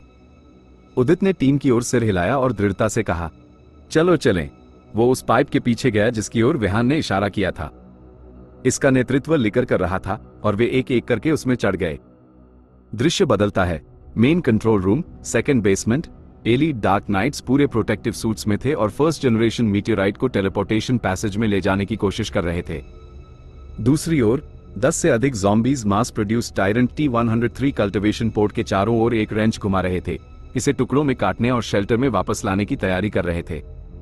मोहित मल्होत्रा की सांसें भारी थी और उसकी आंखें उत्साह से भरी थी। उसने जोर से कहा, धत, लगता है विहान सर्वर 5 में स्टॉक अप करने आया है। सर्वर 5 की इस यात्रा से वे केवल ब्लू क्रिस्टल से बहुत कुछ कमा सकते थे। लंबे समय तक वे ब्लू एनर्जी क्रिस्टल्स को लेकर परेशान नहीं होंगे। विहान को वापस आते देख मोहित ने उत्साह से अपना हाथ हिलाया और उसे स्टॉकअप की प्रगति की रिपोर्ट देते हुए कहा, विहान, ब्लू एनर्जी क्रिस्टल्स और पर्पल स्पेशल क्रिस्टल्स को शेल्टर में वापस भेज दिया गया है। फर्स्ट जनरेशन मीटियोराइट का रेडिएशन मजबूत नहीं है। विकास पहले ही एक अस्थायी आइसोलेशन रूम बनाने के लिए दौड़ भाग कर रहा है। इसके अलावा जायंट ज़ॉम्बीज के ताबूतों के बारे में यह थोड़ा परेशानी भरा है। अशोक भाटी उन्हें अस्थायी रूप से जमाना चाहता है। जब वे दोनों बात कर रहे थे, डेविड विहान की ओर चला आया। डेविड ने भावुक होकर कहा, विहान, फर्स्ट जनरेशन मीटियोराइट का मिलना हमारे लिए बहुत मायने रखता है। मुझे विश्वास है कि हम निश्चित रूप से प्राइमोजेनिट वायरस को तोड़ने का एक तरीका खोज सकते हैं। मानव सभ्यता के पुनर्निर्माण का दिन जल्द ही आएगा। डेविड थोड़ा उत्साहित महसूस करने से खुद को नहीं रोक पाया। डार्क नाइट्स जब से बना था तब से वो अपोकलिप्स को बचाने की कोशिश कर रहा था। ये जानने के बाद कि फर्स्ट जनरेशन मीटियोराइट नष्ट हो गया है, डेविड एक बार निराशा में डूब गया था। उसे विहान से इतने बड़े आश्चर्य की उम्मीद नहीं थी। डेविड ने अपनी बात जारी रखते हुए दृढ़ता से कहा, जब हम वापस लौटेंगे तो हम तुरंत फर्स्ट जनरेशन मीटियोराइट पर शोध शुरू कर देंगे। यह एक बड़ा प्रोजेक्ट है, इसलिए हमें अभी भी कुछ समय चाहिए। जैसे ही मेरे पास कोई खबर होगी मैं तुमसे संपर्क करूंगा। हिंट, आपने डार्क नाइट्स को फर्स्ट जनरेशन मीटियोराइट सौंप दिया है। हिंट, आपने 16 stage main story line first generation meteorite पूरी कर ली है। हिंट, आपको 20,000 सर्वाइवल पॉइंट्स प्राप्त हुए हैं। आपको 10,000 डार्क नाइट्स ऑनर पॉइंट्स प्राप्त हुए हैं। डार्क नाइट्स में आपकी रेप्यूटेशन बढ़ गई है। हिंट, मिशन का अगला चरण कुछ समय बाद ट्रिगर होगा। विहान ने जल्दी से गेम हिंट्स पर नजर दौड़ाई। फर्स्ट जनरेशन मीटियोराइट को खोजने की कठिनाई की तुलना में मिशन का इनाम बहुत उदार नहीं था। नाइट आउल के प्रतिरोध के कारण उसे बहुत लंबा समय लगा था। उसे गोल गोल घूमने के बाद ही फर्स्ट जनरेशन मीटियोराइट मिला था। विहान ने मन ही मन सोचा कि नाइट आउल का दुर्भाग्य असली था। अगर उन्होंने सर्वर 8 में फर्स्ट जनरेशन मीटियोराइट को नष्ट नहीं किया होता तो वह नाइट आउल को परेशान करने के लिए सर्वर 5 में नहीं आता। आखिरकार उसने सर्वर 5 की अपनी वर्तमान यात्रा में नाइट आउल से बहुत सी अच्छी चीजें चुराई थी। वो इसे बस पहले कुछ ब्याज प्राप्त करने के रूप में लेगा और भविष्य में नाइट आउल के साथ कर्ज का हिसाब चुकता करेगा। विहान ने एक पल के लिए सोचा, फिर डेविड की ओर मुड़ते हुए गंभीरता से कहा, ओह हाँ डेविड, फर्स्ट जनरेशन मीटियोराइट की अपनी जांच के दौरान मेरा सामना एक चीज से हुआ था। डेविड ने उत्सुकता से पूछा। ओ, वह क्या है? विहान ने शांत स्वर में जवाब दिया, यह एक प्रकार का कीड़ा है। विहान को लगा कि डेविड को याद दिलाना जरूरी था। उसने समझाते हुए चेतावनी दी, जब मैं फर्स्ट जनरेशन मीटियोराइट का निरीक्षण कर रहा था तो मुझे एक अजीब प्रकार का कीड़ा मिला। एक और समानांतर दुनिया में फर्स्ट जनरेशन मीटियोराइट्स पर शोध करते समय डार्क नाइट्स के साथ एक बड़ी दुर्घटना हुई थी। फर्स्ट जनरेशन मीटियोराइट पर शोध करते समय उन्हें विशेष रूप से सावधान रहने की जरूरत है। अध्याय 387। ग्रेटली एनकरेज्ड विहान चौधरी ने डेविड को उस बारे में बताया जो उसने डिस्ट्रिक्ट 7 में देखा और सुना था। विहान ने गंभीर स्वर में कहा, रिसर्च में एक दुर्घटना हुई थी, स्कैवेंजर आर्मी। यह सुनकर डेविड के हाव भाव और भी गंभीर हो गए। डेविड ने आभार व्यक्त करते हुए कहा, याद दिलाने के लिए धन्यवाद विहान। जब मैं वापस जाऊंगा तो संभावित बायोलॉजिकल इन्फेक्शन से कड़ाई से बचाव के लिए एक स्पेशल लैबोरेटरी स्थापित करूंगा। विहान के रेटिना के सामने एक गेम हिंट चमका। हिंट, डेविड को आपका रिमाइंडर फॉलो अप मिशन पर महत्वपूर्ण प्रभाव डालेगा। हिंट, अज्ञात प्रभाव निर्धारित किया जा रहा है। ऐसा लग रहा था कि रिमाइंडर प्रभावी था। उसने आशा व्यक्त की कि रिमाइंडर के साथ वह मेन स्टोरी लाइन को थोड़ा बदल सकता है ताकि डिस्ट्रिक्ट 8 में स्कैवेंजर आर्मी ना हो। उत्साहपूर्वक सामान ले जाते हुए ज़ॉम्बीज को देखकर विहान ने मन ही मन आ भरी और कहा, कितने अफसोस की बात है। उसे अचानक याद आया कि बाहर अभी भी आधा ट्रक ब्लू क्रिस्टल रॉ ऑस से भरा हुआ था जिसे समय पर वापस नहीं ले जाया गया था। ब्लू क्रिस्टल रॉ ऑस का प्राप्त न हुआ आधा ट्रक डिस्ट्रिक्ट 5 की यात्रा का सबसे बड़ा पछतावा बन गया था। समय का मोटे तौर पर अनुमान लगाने के बाद विहान ने कंट्रोल सेंटर हॉल में एक्सप्लोसिव डिवाइस स्थापित किया और इसे 30 मिनट के बाद ऑटोमेटिकली डेटोनेट होने के लिए सेट कर दिया। सब कुछ तय करने के बाद विहान ने पहले डिस्ट्रिक्ट 8 लौटने की तैयारी की। जैसे ही वो स्पेशल रिफ्ट में कदम रखने वाला था, गेम हिंट्स फिर से दिखाई दिए। हिंट, आप टेलीपोर्टेशन पैसेज के माध्यम से सर्वर 8 में प्रवेश करने वाले हैं। हिंट, आपके बैकपैक में ऐसे आइटम्स हैं जो स्पेशल रिफ्ट से नहीं गुजर सकते। यदि आइटम्स आपके बैकपैक में रहते हैं, स्पेशल ग्रिड्स और वॉप बैकपैक को छोड़कर, तो वे स्पेशल रिफ्ट से गुजरने के बाद साफ हो जाएंगे। हिंट, प्लेयर आइटम को स्पेशल रिफ्ट के माध्यम से ले जा सकता है लेकिन सीधे बैकपैक के माध्यम से नहीं। विहान रुक गया। स्पेशल रिफ्ट के विस्तार के बाद भी एक प्लेयर इंट्रा सर्वर टेलीपोर्टेशन के लिए अपने साथ बैकपैक नहीं ले जा सकता था। विहान ने अपने बैकपैक को खंगालते हुए बड़बड़ाया, इतनी परेशानी वाली सेटिंग्स फर्स्ट जनरेशन मीटियोराइट को रिसर्च के लिए अशोक भाटी के पास पहले ही वापस भेज दिया गया था। अब उसके बैकपैक में बची अधिक मूल्यवान चीजें केवल अकल्ट पर 4 किताबें थी जिन्हें गेम के बाहर से लाया गया था। यह आसान था। विहान ने सीधे अकल्ट की किताबें अपने हाथ में ली और स्पेशल रिफ्ट से गुजर गया। दृश्य बदलता है। District 8 prison shelter basement. Hint, आप स्पेस पैसेज के माध्यम से सर्वर 8 में लौट आए हैं। हिंट, जिस टीम असेंबली ऑर्डर से आप बंधे हैं वह अमान्य हो गया है।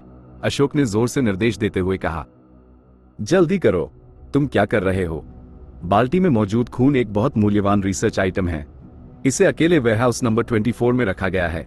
पर्पल स्पेशल क्रिस्टल्स को भी अकेले रखने की आवश्यकता है। क्या स्टोरेज रूम नंबर 18 को अभी तक साफ नहीं किया गया है? प्रिजन शेल्टर का बेसमेंट गतिविधियों से भरा हुआ था। अशोक बहुत उत्साहित था क्योंकि उसने एनपीसी सर्वाइवर्स को डिस्ट्रिक्ट 5 से निकाले गए मटेरियल्स को छांटने का आदेश दिया। विहान ने जम्हाई ली। उसे तेज नींद आ रही थी। वो वास्तव में सोने के लिए कोई जगह ढूंढना चाहता था। विहान को देखते ही अशोक तुरंत उसके पास गया और उत्साह से कहा, विहान, तुम आखिरकार वापस आ गए। मैं तुम्हें बहुत देर से ढूंढ रहा था। हमें जायंट ज़ॉम्बीज को सील करने के लिए तुरंत एक फ्रीजिंग चेंबर बनाने की आवश्यकता है। इसके अलावा फर्स्ट जनरेशन मीटियोराइट फ्रैगमेंट्स अपेक्षाकृत छोटे हैं और रेडिएशन लेवल अधिक नहीं है। प्रोटेक्टिव सूट्स पहनने के बाद हम इसके बारे में रिसर्च कर सकें, इसमें कोई समस्या नहीं होनी चाहिए। भले ही अशोक ने ठंडे हाव भाव बनाए रखे, लेकिन उत्साह के कारण उसकी आवाज अभी भी थोड़ी कांप रही थी। इसके अलावा मुझे नहीं पता कि night owl organisation tier 5 mutated giant zombies को गहरी नींद में सुलाने और उन्हें जमाने में कैसे कामयाब रही। मुझे लगता है कि उनके पास और अधिक एडवांस मेथड्स होनी चाहिए। यदि हम विस्तार से उनका अध्ययन करें तो हमें कुछ जानकारी मिलनी चाहिए। पर्पल स्पेशल क्रिस्टल्स भी हैं। मैंने बाहर से मोटे तौर पर उनके स्ट्रक्चर्स को देखा है। यह एक special heptagon crystal space structure है। मैंने पहले कभी ऐसा स्ट्रक्चर नहीं देखा है। मुझे क्रिस्टल की आगे जांच करने और क्रिस्टल्स में मौजूद स्पेशल एनर्जी को उत्तेजित करने का तरीका सोचने की आवश्यकता है, उसने बात जारी रखते हुए कहा।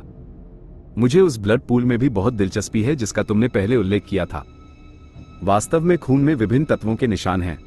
सिद्धांत रूप में इन तत्वों का मीटियोराइट पर कोई प्रभाव नहीं पड़ना चाहिए। मुझे अभी भी कुछ परीक्षण करने की आवश्यकता है।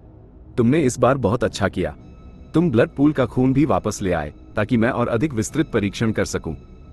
अगली बार भी इसे जारी रखना, याद रखना।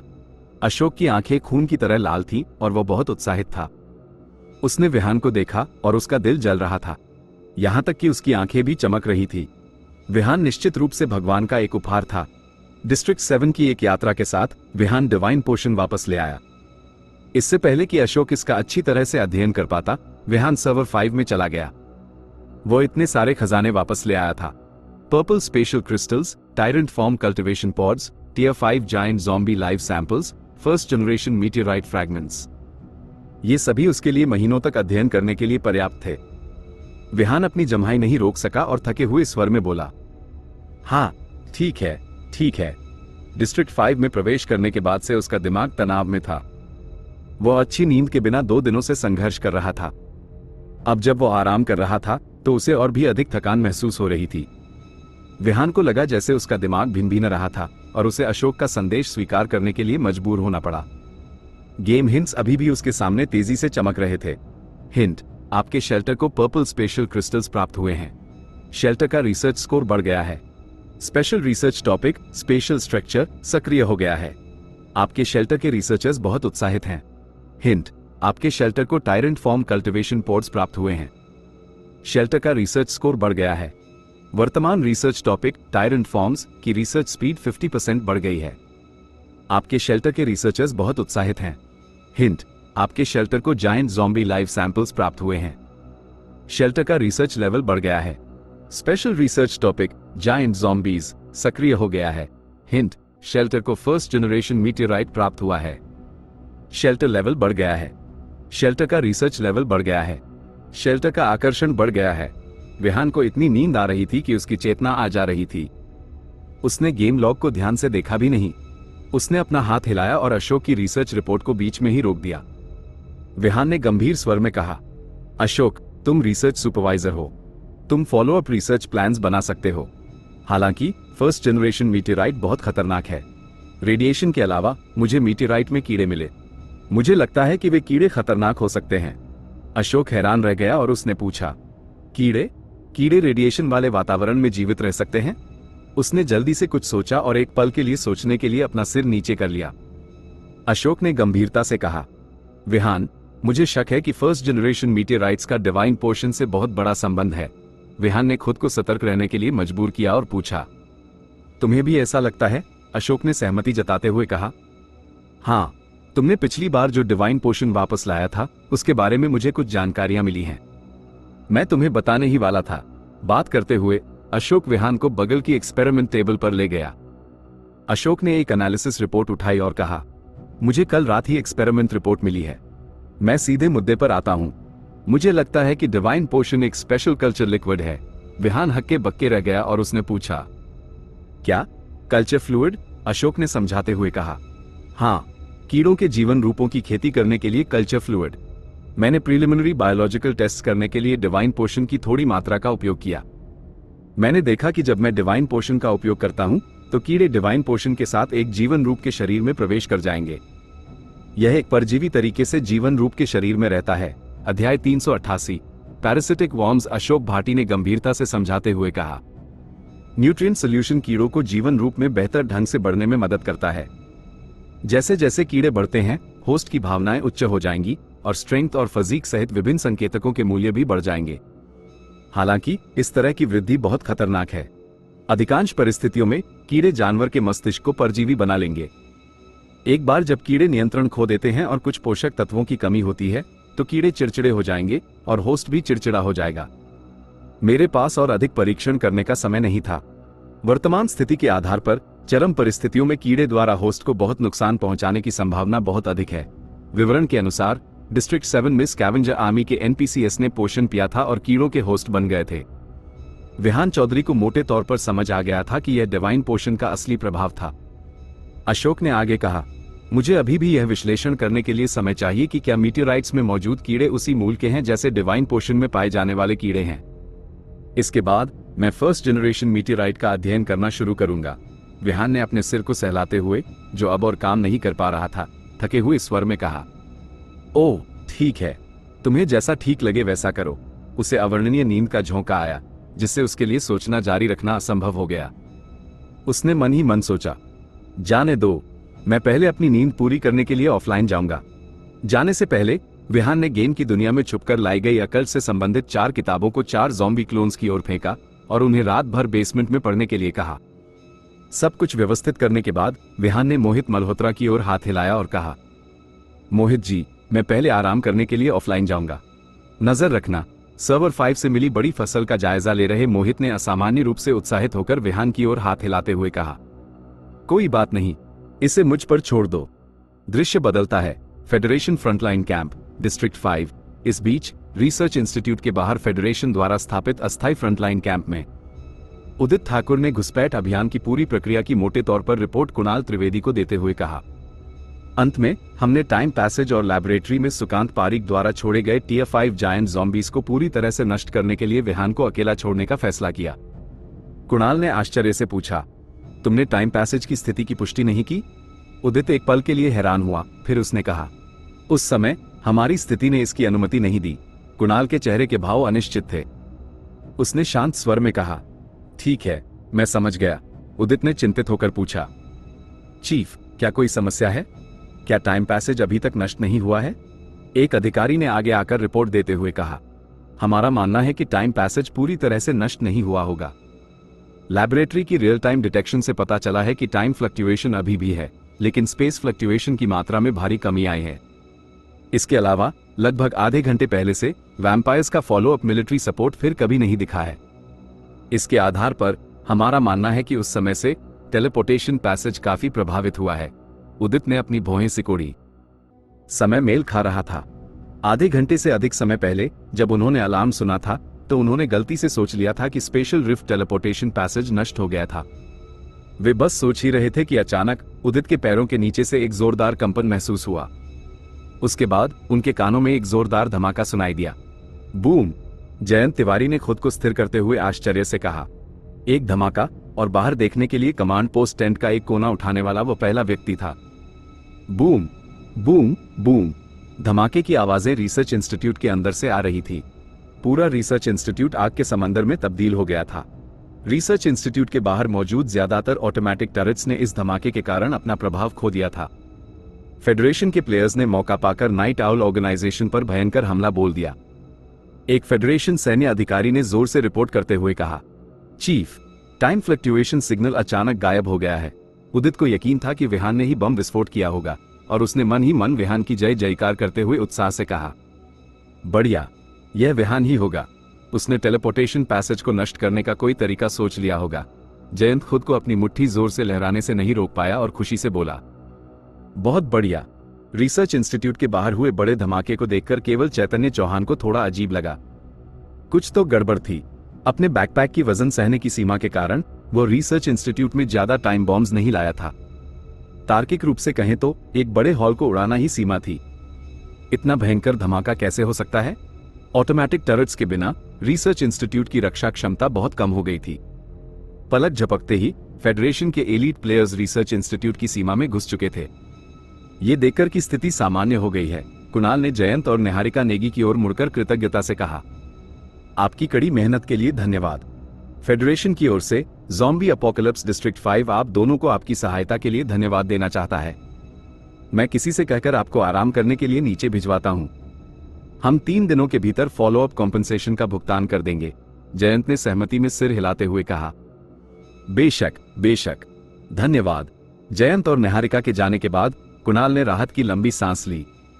वे जीत गए थे, लेकिन यह एक कड़वी जीत भी थी। ऐसा लग रहा था कि उन्होंने वैम्पायर्स का सफाया कर दिया है, लेकिन असली परेशानी तो अभी शुरू हुई थी। युद्ध के कारण फेडरेशन की ताकत काफी कम हो गई थी और डिस्ट्रिक्ट 5 पर इसका नियंत्रण और भी कमजोर हो गया था। डिस्ट्रिक्ट 5 में छिपी एंटी फेडरेशन ताकतें लंबे समय से कोई कदम उठाने के लिए बेताब थी। वे ऐसा करने के लिए निश्चित रूप से वर्तमान अवसर का लाभ उठाएंगे। दृश्य बदलता है। Federation shelter number 1। इस बीच फेडरेशन के शेल्टर नंबर 1 में, जिस पर वैम्पायर्स ने कब्जा कर लिया था, एक माथत ने रिपोर्ट देते हुए कहा, रिसर्च इंस्टीट्यूट गिर गया है और टाइम पैसेज नष्ट हो गया है। मार्क्वेस देवदत्त इस लड़ाई में मारा गया। उसका होली वेपन, जिसे सिन्मो क्लैन ने लंबे समय से सुरक्षित रखा था, वह भी खो गया है। अपने माथत की रिपोर्ट सुनते हुए एमिलिया का चेहरा उदास हो गया था। मूल योजना में वह वैम्पायर्स का नेतृत्व करके पूरे सर्वर 5 पर कब्जा कर लेती, जिससे फेडरेशन पर बड़ा प्रभाव पड़ता। अंत में वो सर्वर 5 के पूरे पर्पल स्पेशल क्रिस्टल भंडार पर एकाधिकार कर लेती। एमिलिया ने गुस्से में चिल्लाते हुए कहा, कचरा, वो अदूरदर्शी बूढ़ा देवदत्त। अगर वो स्थिति को बिगाड़ने के लिए सिन्मो क्लैन के सदस्यों को नहीं लाता और पर्पल स्पेशल क्रिस्टल्स को पहले ही वैम्पायर अपोकलिप्स में वापस नहीं भेजता, मेरे परिवार के मिड लेवल वैम्पायर रिइंफोर्समेंट्स में बाधा नहीं डालता, तो मैं इतनी बुरी तरह से विफल नहीं होती। जमीन पर घुटनों के बल बैठे कुछ वैम्पायर्स ने कहा। वैम्पायर्स के लिए शर्म की बात है, एमिलिया ने आदेश देते हुए कहा। ठीक है, अब यहां रुकने का कोई मतलब नहीं है, खाली करने की तैयारी करो, वैम्पायर्स ने आज्ञा मानते हुए कहा। हाँ, एमिलिया ने खिड़की से बाहर फेडरेशन के प्लेयर्स को देखा जो शेल्टर पर हमला कर रहे थे। चाहे कुछ भी हो, यात्रा का सबसे बड़ा लक्ष्य पर्पल स्पेशल क्रिस्टल ऑर्स पहले ही प्राप्त किया जा चुका था। वैम्पायर्स की दुनिया में लौटने के बाद उसे कुछ करने की जरूरत नहीं थी। होली वेपन के खोने के लिए सिन्मो क्लैन के सदस्यों को निश्चित रूप से दंडित किया जाएगा।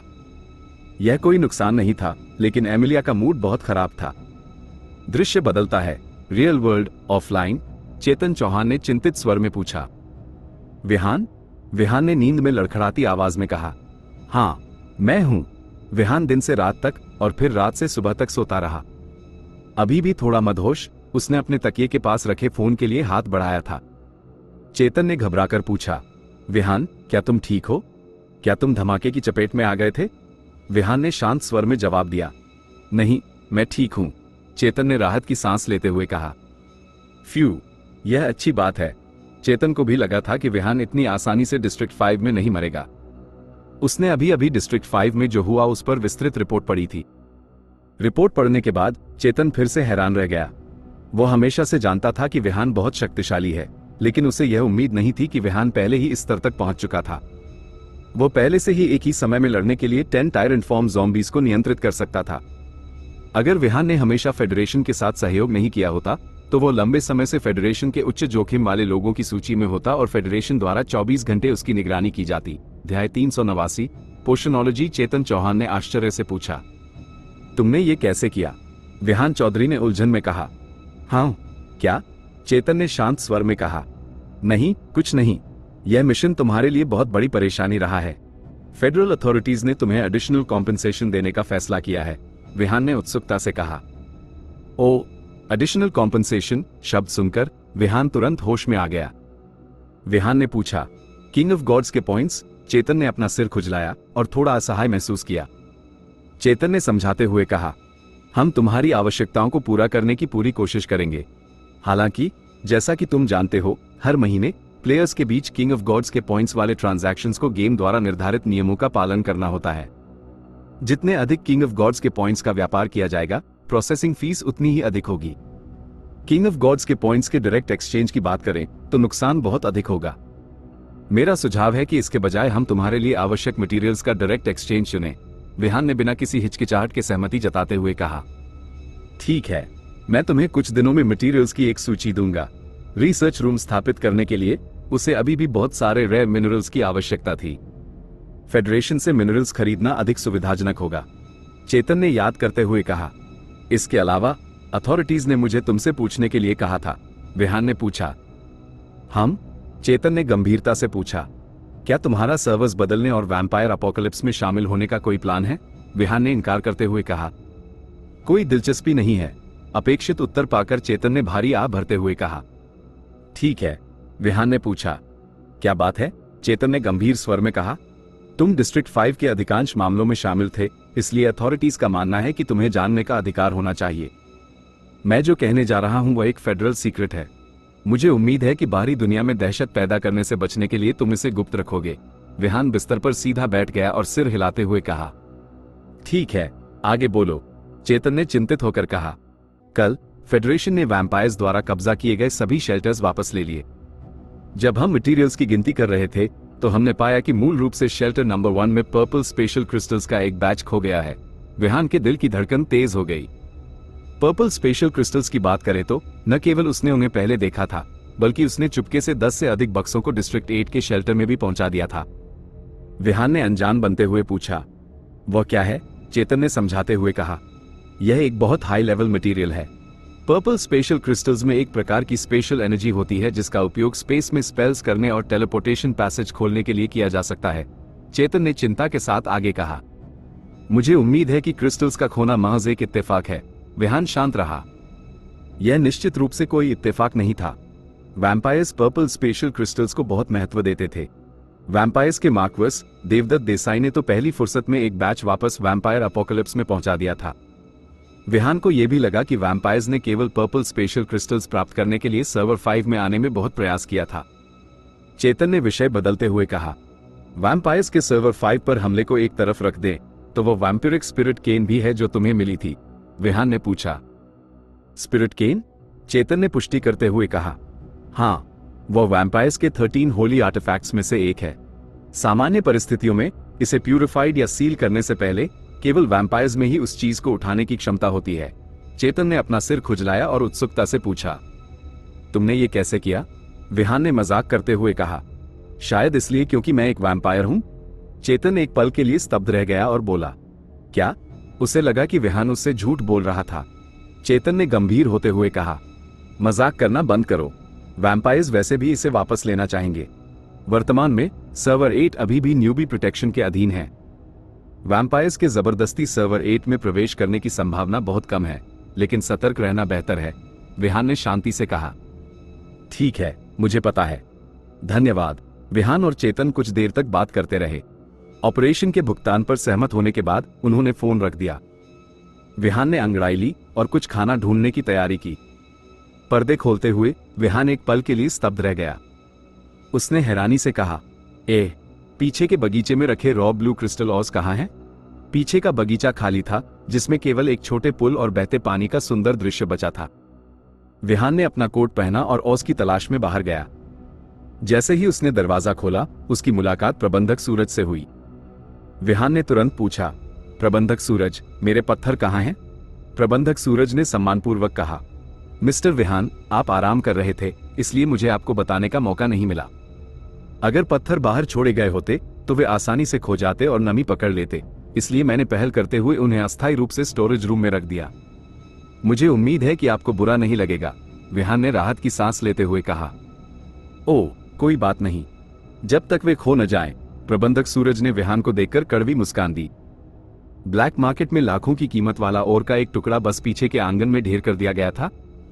चाहे वह इसे कैसे भी देखे, यह सच नहीं लग रहा था। प्रबंधक सूरज को शुरू में विश्वास नहीं हुआ कि विहान का और इतना मूल्यवान था। हालांकि ये देखने के बाद कि कैसे छोटी रूही ने अध्ययन कक्ष से एक किताब निकाली और किताब में मौजूद ओरिजिनल ब्लू क्रिस्टल रो और से उस ओर की तुलना की, तो उसे संदेह होने लगा। विहान प्रबंधक सूरज के पीछे पीछे स्टोरेज रूम तक गया और देखा कि ऑज अभी भी वहीं थे। वह अब चिंतित नहीं था। फिलहाल वह उन्हें वेयरहाउस में छोड़ देगा। आखिरकार स्टोरेज रूम कुछ ज्यादा ही दूर था, जिससे आने जाने का परिवहन परेशानी भरा हो गया था। जब उसके पास समय होगा तो वह धीरे धीरे उन्हें बैचों में शेल्टर वापस ले आएगा। विहान ने मुस्कुराते हुए कहा, प्रबंधक सूरज, आपका बहुत बहुत धन्यवाद। कृपया अपना काम जारी रखें। प्रबंधक सूरज ने विनम्रता से कहा। ठीक है, मुझे माफ करें। विहान ने लापरवाही से प्रबंधक सूरज को विदा किया और ओस को अपने बैकपैक में ठूसना शुरू कर दिया। ब्लू क्रिस्टल रॉ ओस का एक छोटा सा हिस्सा भरने और गेम में लौटने के बाद विहान ने अपनी आंखों के सामने गेम हिंट्स की एक पंक्ति दिखाई देती देखी।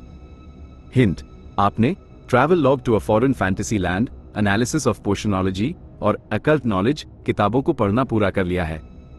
आपने 322 अकल्ट एक्सपीरियंस पॉइंट्स प्राप्त किए हैं। हिंट, आपने पढ़ते समय बेसिक पोशनोलॉजी स्किल में महारत हासिल कर ली है। Skill basic potionology level 1। Skill description, आपने बेसिक पोशनोलॉजी में महारत हासिल कर ली है। आप पोशंस को रिफाइन करने के लिए मेंटल स्ट्रेंथ पर भरोसा कर सकते हैं। स्किल की सफलता दर प्लेयर के बेसिक एट्रीब्यूट, स्किल लेवल और बेसिक अकल्ट लेवल से संबंधित है। स्किल डिस्क्रिप्शन, इस स्किल को अधिकतम लेवल 10 तक अपग्रेड किया जा सकता है और स्किल प्लेयर के लेवल से अधिक नहीं हो सकती। विहान ने खुशी से कहा, मुफ्त में एक स्किल? किताबें पढ़ना अभी भी उपयोगी है। विहान के दिल की धड़कन तेज हो गई और उसने तुरंत जांच करने के लिए स्किल पैनल खोला। हालांकि उसने बेसिक पोशनोलॉजी के स्किल में महारत हासिल कर ली थी, लेकिन जब उसने पोशनोलॉजी का सब एट्रीब्यूट पैनल खोला तो अंदर कुछ नहीं था। पोशनोलॉजी का एक भी फॉर्मूला नहीं था। ऐसा था मानो इसे सीखना न सीखने के बराबर था। क्या उसे इसे ट्रिगर करने के लिए कुछ पोशनोलॉजी मटेरियल्स की आवश्यकता थी? विहान सोच ही रहा था कि वेयरहाउस का दरवाजा खुला। मोहित मल्होत्रा दरवाजे पर खड़ा था और उसने उत्साह से विहान का अभिवादन करते हुए कहा, विहान, तुम यहां हो। मैं तुम्हें बहुत देर से ढूंढ रहा था। अशोक भाटी ने फर्स्ट जनरेशन मीटियोराइट के बारे में एक बड़ी खोज की है। क्या मेन स्टोरी लाइन के बारे में कोई खबर थी? विहान खुश हो गया और उसने तुरंत पोशनोलॉजी को एक तरफ रख दिया। विहान ने उत्साह से कहा, चलो चल कर देखते हैं। शेल्टर की लैबोरेटरी में अशोक, जो लगातार 3 रातों से जाग रहा था, अभी भी उत्साहित था। पिछली रात उसने शेल्टर की रिसर्च टीम को रातों रात फर्स्ट जनरेशन मीटियोराइट का अध्ययन करने के लिए खींच लिया था। अब भी शेल्टर की रिसर्च टीम पूरी क्षमता से काम कर रही थी, मानो वे स्टेरॉइड्स पर हों। विहान को देखकर अशोक ने एक्सपेरिमेंट टेबल से रिपोर्ट उठाई और कहा, विहान, तुम आखिरकार आ गए।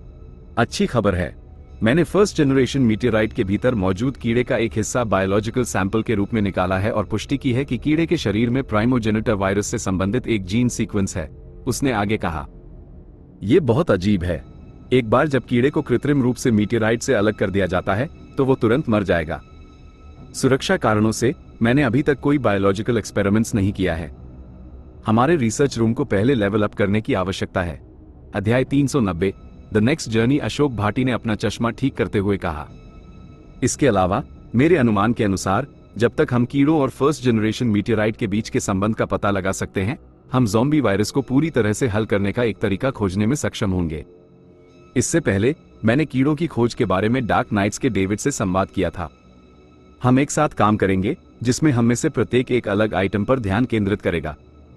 डार्क नाइट्स मुख्य रूप से मीटियोराइट का अध्ययन करेंगे, जबकि हम मुख्य रूप से कीड़ों का अध्ययन करेंगे। उम्मीद है इससे हमारी रिसर्च स्पीड को बढ़ाने में मदद मिलेगी। विहान चौधरी ने अपने सामने नए गेम हिंट्स को प्रकट होते हुए देखा। हिंट, आपने पहले ही फर्स्ट जनरेशन मीटियोराइट के रहस्य के एक हिस्से को क्रैक कर लिया है। हिंट, मेन स्टोरी लाइन के साथ आपके हस्तक्षेप के कारण मेन स्टोरी लाइन प्रोग्रेस में एक बड़ा बदलाव आया है। मेन स्टोरी लाइन की प्रोग्रेस बहुत बढ़ गई है। आपको अतिरिक्त main story line contribution points प्राप्त हुए हैं। हिंट, इस सर्वर में वर्तमान मेन स्टोरी लाइन 58.9% तक पहुंच गई है। गेम 24 घंटों में पूरे सर्वर में मेन स्टोरी लाइन के लिए कॉन्ट्रीब्यूशन पॉइंट्स की रैंकिंग की घोषणा करेगा। हिंट, मेन स्टोरी लाइन के लिए आपके कॉन्ट्रीब्यूशन पॉइंट्स 276,200 हैं। आप अस्थायी रूप से इस सर्वर में पहले स्थान पर हैं। हिंट, आप एक सप्ताह के लिए मेन स्टोरी लाइन की घोषणा में देरी करने के लिए 100 किंग ऑफ गॉड्स पॉइंट्स का उपयोग कर सकते हैं। हिंट, एक सप्ताह के बाद आप घोषणा में 3 दिन और देरी करने के लिए अतिरिक्त किंग ऑफ गॉड्स पॉइंट्स का उपयोग कर सकते हैं।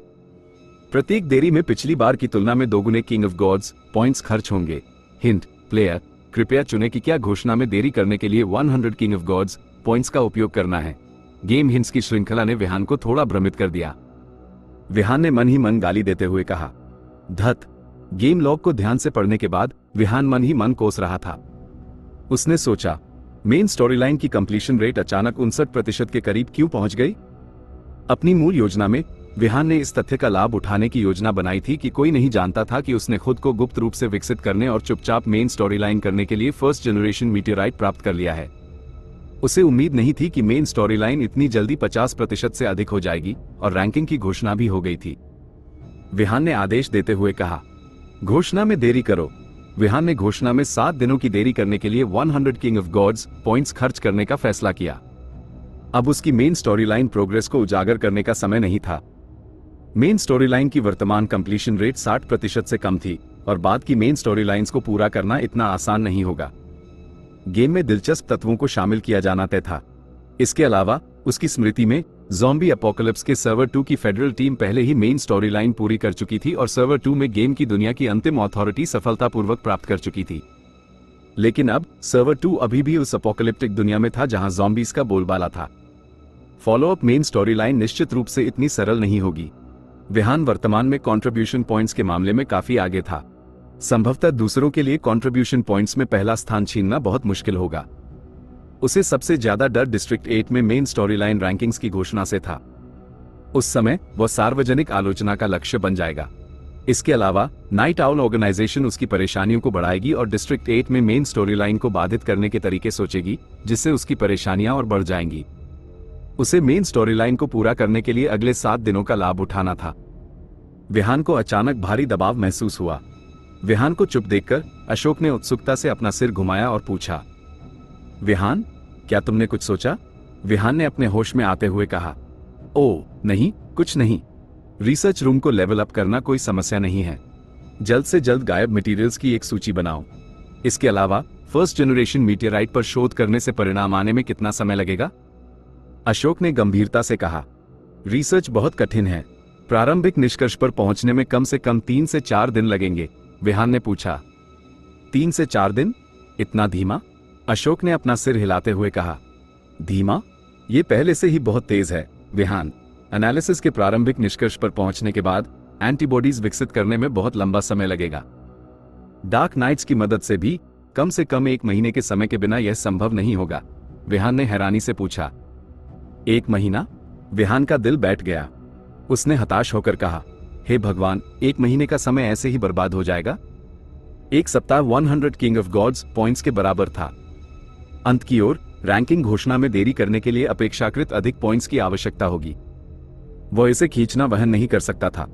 विहान ने पूछा, क्या रिसर्च को तेज करने का कोई तरीका है? अशोक ने शांत स्वर में जवाब दिया, फिलहाल नहीं। मेरा सुझाव है कि तुम मदद के लिए कुछ रिसर्चर्स ढूंढो। विहान ने अपना सिर नीचे किया और सोचने लगा। उसने खुद से कहा, सही कहा। क्या सर्वर 7 के डार्क नाइट्स ने फर्स्ट जनरेशन मीटियोराइट से संबंधित कुछ रिसर्च नहीं किया था? अगर मैं उनसे कुछ जानकारी प्राप्त कर सकूं।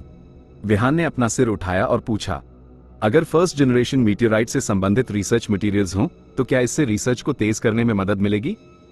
यह सुनकर अशोक स्तब्ध रह गया। उसने आश्चर्य से विहान की ओर देखा और पूछा, क्या तुम्हारे पास प्रासंगिक जानकारी है? विहान ने कहा, फिलहाल नहीं, लेकिन मैं तुम्हारे लिए कुछ प्राप्त करने का एक तरीका सोच सकता हूं। अशोक ने एक पल के लिए सोचा और सिर हिलाते हुए कहा, अगर यह भी फर्स्ट जनरेशन मीटियोराइट पर रिसर्च है तो इससे मदद मिलनी चाहिए। बगल में सुन रहे मोहित मल्होत्रा को एहसास हुआ। उसने पूछा, अरे विहान, तुम डिस्ट्रिक्ट 7 में जाने की योजना तो नहीं बना रहे हो, है ना?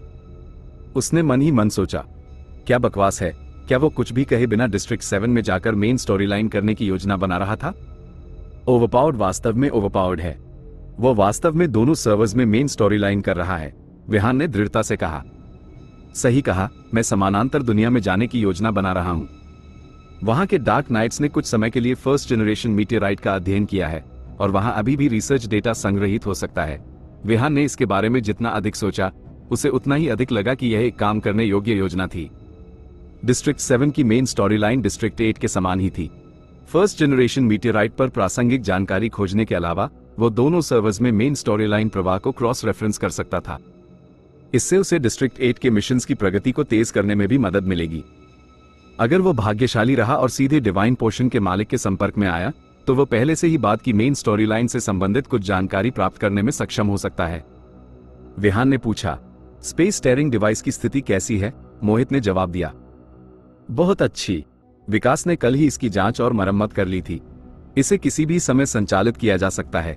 विहान ने उत्साह से कहा, बढ़िया, चलो अब और देरी नहीं करते हैं, हम तुरंत निकलेंगे। डिस्ट्रिक्ट 5 से मिले ब्लू एनर्जी क्रिस्टल्स के साथ स्पेस स्टेयरिंग डिवाइस में पर्याप्त ऊर्जा थी। यह विहान के लिए कुछ समय तक वॉर्प करने के लिए पर्याप्त था। विहान ने निर्देश दिया, मैं अभी डिस्ट्रिक्ट 7 जाऊंगा और कुछ जानकारी प्राप्त करने का प्रयास करूंगा। हम अभी के लिए फर्स्ट जनरेशन मीटेराइट में मौजूद कीड़ों पर रिसर्च करेंगे, अशोक ने ठंडे हाव भाव में जाते हुए कहा। ठीक है, कुछ लिव सैंपल कलेक्टर्स लाना याद रखना, और वह रिसर्च टीम को आदेश देने के लिए वापस चला गया। मोहित ने हैरानी से पूछा, क्या भगवान, क्या तुम अभी सर्वर 7 जा रहे हो? मोहित को मेन स्टोरी लाइन से संबंधित गेम हिंट्स नहीं मिले। उसे केवल इतना लगा कि विहान ऊर्जा से भरा हुआ था। वह अभी अभी वापस आया था, फिर भी वह तुरंत काम पर वापस जाना और सर्वर 7 की ओर जाना चाहता था। विहान ने मोहित के कंधे थपथपाते हुए कहा, हाँ, मैं शेल्टर तुम पर छोड़ता हूं। चलो हर समय संपर्क में रहें। जाने से पहले विहान हिचकिचाया और पूछा, हाल ही में डिस्ट्रिक्ट 8 में कोई खतरा तो नहीं है ना? मोहित ने पहले अपना सिर हिलाया, फिर कुछ सोचा और सिर हिलाकर सहमति जताई। उसने विहान की ओर देखा और गंभीरता से कहा, पूरे डिस्ट्रिक्ट 8 में सबसे बड़ा खतरा हमारी जेल में मौजूद टायरेंट्स होने चाहिए, है ना? विहान ने कहा, मजाक करना बंद करो। विहान ने अपना सिर नीचे किया और कुछ देर सोचा। उसने धीमी आवाज में बुदबुदाते हुए कहा, इस बार मुझे शायद डिस्ट्रिक्ट 7 में स्कैवेंजर आर्मी के साथ लड़ना होगा। मिशन को जल्द से जल्द पूरा करने के लिए अपने साथ अधिक लड़ाकों को ले जाना बेहतर है। 10 टायरेंट्स को ले जाना पर्याप्त होना चाहिए। धीमी आवाज में बुदबुदाते हुए विहान ने गेम लॉग खोला और 100 वाइन ज़ॉम्बीज, 50 लिकर्स और 10 टायरेंट्स को नियंत्रित किया। वे बलि के लड़ाके होंगे। अगर आपको लगता है कि विहान का डिस्ट्रिक्ट 7 जाने का फैसला सही है, तो वीडियो को लाइक करना बिल्कुल मत भूलिए। अगले अध्याय में विहान एक नई दुनिया, नए दुश्मनों और पहले से भी खतरनाक मिशन की शुरुआत करेगा। क्या वो डिस्ट्रिक्ट 7 से फर्स्ट जनरेशन मीटेराइट की रिसर्च हासिल कर पाएगा, या स्कैवेंजर आर्मी उसके लिए नई मुसीबत खड़ी कर देगी? ये जानने के लिए जुड़े रहिए अल्फा नोवेल हिंदी के साथ। धन्यवाद।